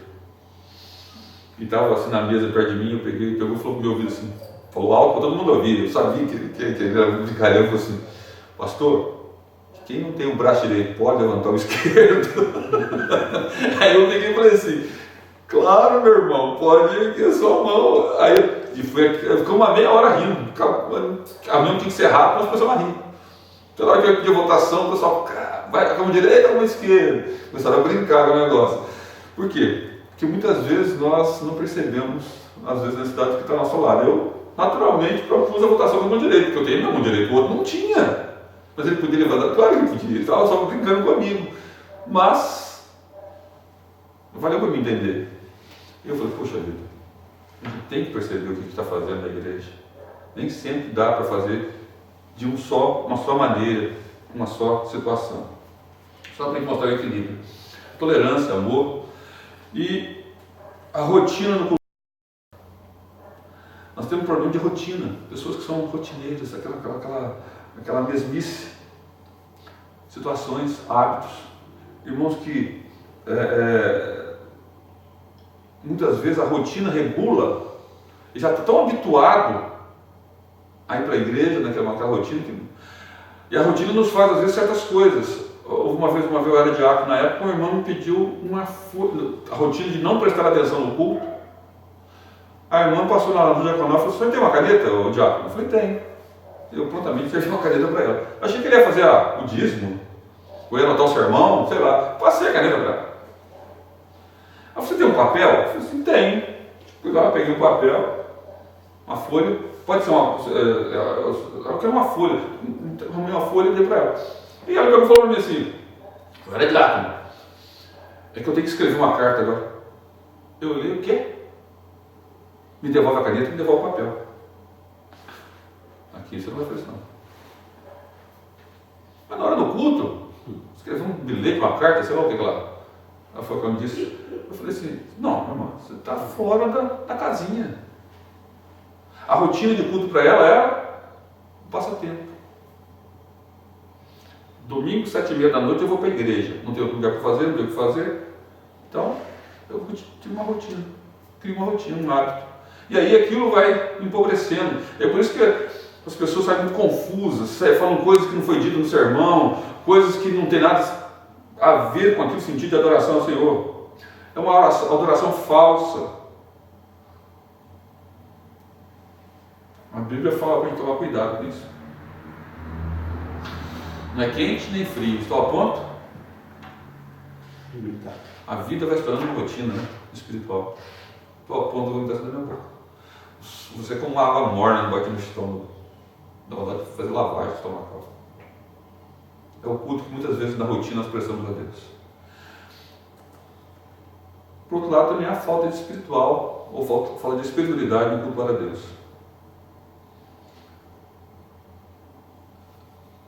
Nós perdemos a noção do sagrado e do profano. E nós passamos a ver Deus não mais como um ser absolutamente sagrado ao nosso coração, como um Deus pessoal. E nós começamos a profanar. Nós tratamos Deus do cara lá de cima, o barbudo,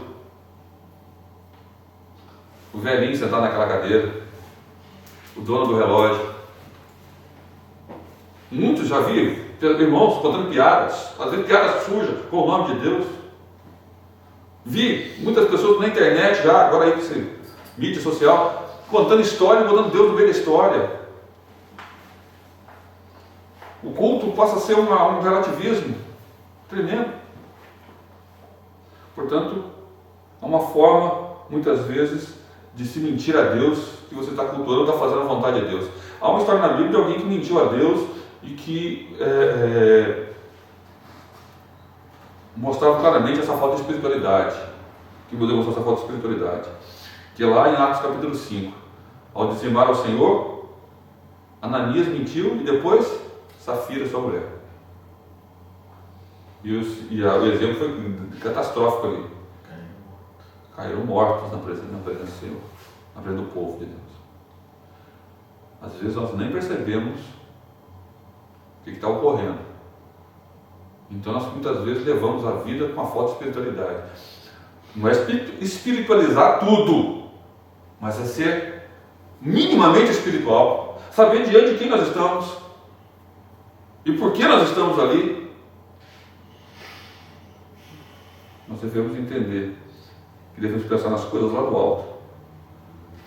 Não devemos esquecer que Deus é Deus e nós somos homens. E que o homem é simplesmente um pecador. Deus é santo, santo, santo. E que esse homem carece das misericórdias de Deus para ser aceito por Deus. Ao cultuar, devemos pensar que Deus é Deus. Outra situação, querido, que eu vou encerrar por aqui, que é o pecado escondido ao cultuar. Muitas vezes, alguns pecados nós carregamos como bicho de estimação nosso. E não contamos para ninguém, mas vivemos na prática dele. Chamamos de pecado escondido. Isaías fala que quando ele entrou no templo, ele se deu conta de que ele era um homem de lábios impuros. O que é lábios impuros? Que não se preservava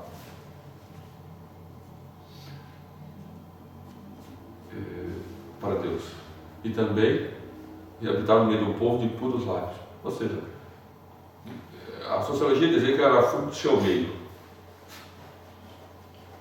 O pecado então estava na sociedade, então ele só era pecador porque a sociedade era pecadora.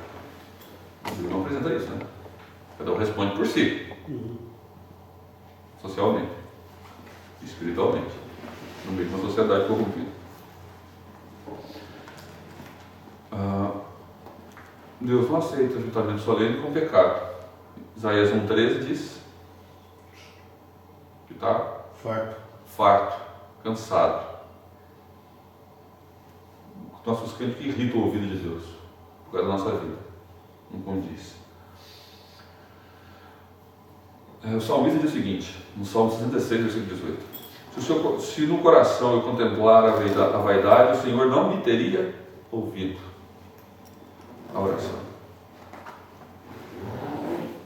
Muitas vezes nós não percebemos isso, que Deus não está respondendo. E eu quero falar um pouquinho também sobre o relaxamento do cultuar. Nós somos muito relaxados no cultuar. Vida relaxada. Maldito aquele que fizer algo ao Senhor relaxadamente. E nós também somos relaxados. E aí tem várias situações. Nossa vida de culto não é uma prática santa, mas é algo solto, livre, perdido, relaxado, não tem problema com nada, com horário, com entrada, saída, com reverência. Levamos a vida, como aquele cantor popular diz aí, o tal de Zeca Pagodinho: deixa a vida me levar. Aí isso na diz assim: ô vida, leva eu. Não é isso? Para muita gente é assim, cara. Mas não percebemos que realmente é isso aí. Irmãos, nós temos que entender alguma coisa aqui. Nós somos a comunidade da liturgia de vida. Para encerrar. Somos a comunidade do batismo. Somos a comunidade da unidade. E comunidade da diaconia,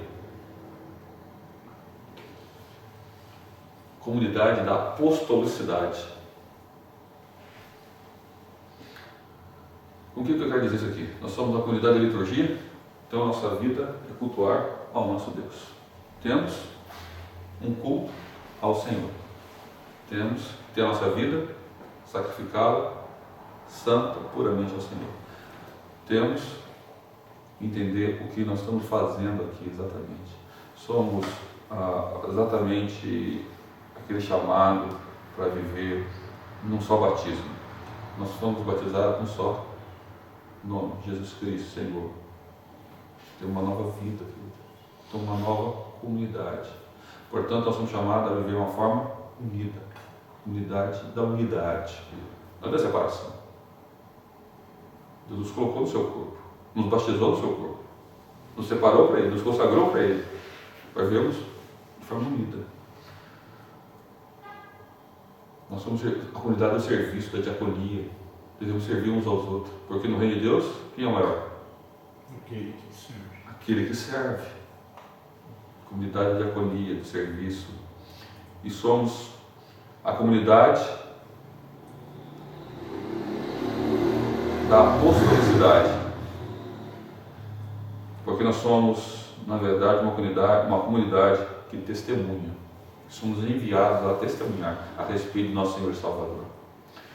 E aí, queridos, eu quero encerrar aqui dizendo o seguinte: como tem sido o nosso culto a Deus? Um instrumento unificador da comunidade adoradora? Nós temos sido responsáveis pelo modo de culto da comunidade? Ou nós dizemos, o culto hoje foi uma bênção. O culto hoje foi fulano que fez, então foi legal. Mas qual o seu papel como cultuador, adorador? Nós temos que trazer essa responsabilidade para a igreja. Nós temos que mostrar para a igreja que a igreja é muito mais séria do que ela pensa. Nós somos uma comunidade chamada para estarmos unidos em torno do Senhor Jesus Cristo e vivemos a vida de forma no mútuo amor. Mostrando ao mundo de fato qual é a nossa diferença, a nossa marca. Nós não estamos sendo perseguidos aqui no Brasil. Temos liberdade de culto.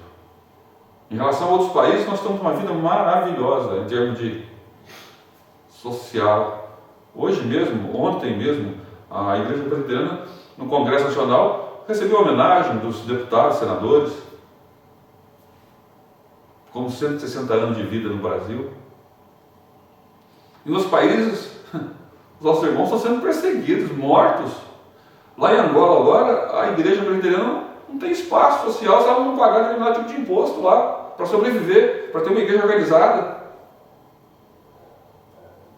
E muitas vezes nós não estamos valorizando o que nós temos na hora de cultuar. Quem somos nós na hora do culto? Qual é o culto que nós prestamos a Deus? Ele realmente tem sido essa unidade dessa comunidade? Tem trazido essa unidade a uma unidade em Cristo Jesus? Porque o nosso culto é primeiramente ao Senhor, mas como Ele é objeto da nossa oração, Ele nos leva a adorá-lo, mas Ele deve também fazer com que nós sejamos integrados numa comunidade que o adora, que o glorifica, que o exalta, que o apresenta como Senhor e Salvador dela. É essa a razão de nós estamos falando sobre culto. Liturgia. Nossa vida tem que ser uma liturgia. Romanos 12, 1 e 2. Não conforme o mundo, mas transformado para renovação da nossa mente. Temos uma nova mente. Olhamos na perspectiva de Cristo. Que Deus nos abençoe. Que Deus nos agracie como culto. Adoração a Deus. Amém? Alguma pergunta? Não? Vamos encerrar? Pastor, antes, o Leno pediu para orar por ele. Pediu? Ele tem, acho que, uma audiência ali. Ok. Vamos orar então por Leno. Pai, eu quero te agradecer nessa noite de culto, de adoração ao teu nome, os irmãos, a irmã, cada um que está aqui. A tua bênção sobre todos. Falando sobre culto. Investimos esse tempo na perspectiva de que temos um fundamento teológico. Jesus Cristo é o nosso centro da nossa adoração. E nós, Pai, devemos adorá-lo em espírito e em verdade. Somos adoradores. Devemos aprender que o Senhor, ó Deus, é aquele que devemos adorar, o nosso objeto de culto. E é o sujeito ao mesmo tempo, que nos capacita a adorar. Que o Senhor mesmo levanta o culto que lhe agrada, que o Senhor quer receber. Que o Senhor nos abençoe para ser uma comunidade da unidade, da diaconia, da apostolicidade. Uma comunidade, Deus amado, que glorifica o teu nome. Que o Senhor abençoe cada um aqui. Sejamos uma comunidade da liturgia, do servir, do adorar, do trabalhar para o Senhor. Portanto, que nós possamos pensar na tua palavra. Quer comamos, quer bebamos ou façamos outra coisa qualquer, façamos tudo para a glória do Senhor. Perdoa-nos, ó Deus amado, os nossos pecados e nos deixa fugir desses obstáculos, nos amarra, nos prende a te servir para cultuar o Senhor de fato, de verdade. Mas nos abençoe para sermos do Senhor a cada instante. Ó Deus, em nome de Jesus, tenha misericórdia da tua igreja e nos mova na direção do Senhor sempre, para a glória do teu nome. Pedimos a tua bênção voltar para casa, guardado e amparado por ti, em nome de Jesus. Amém.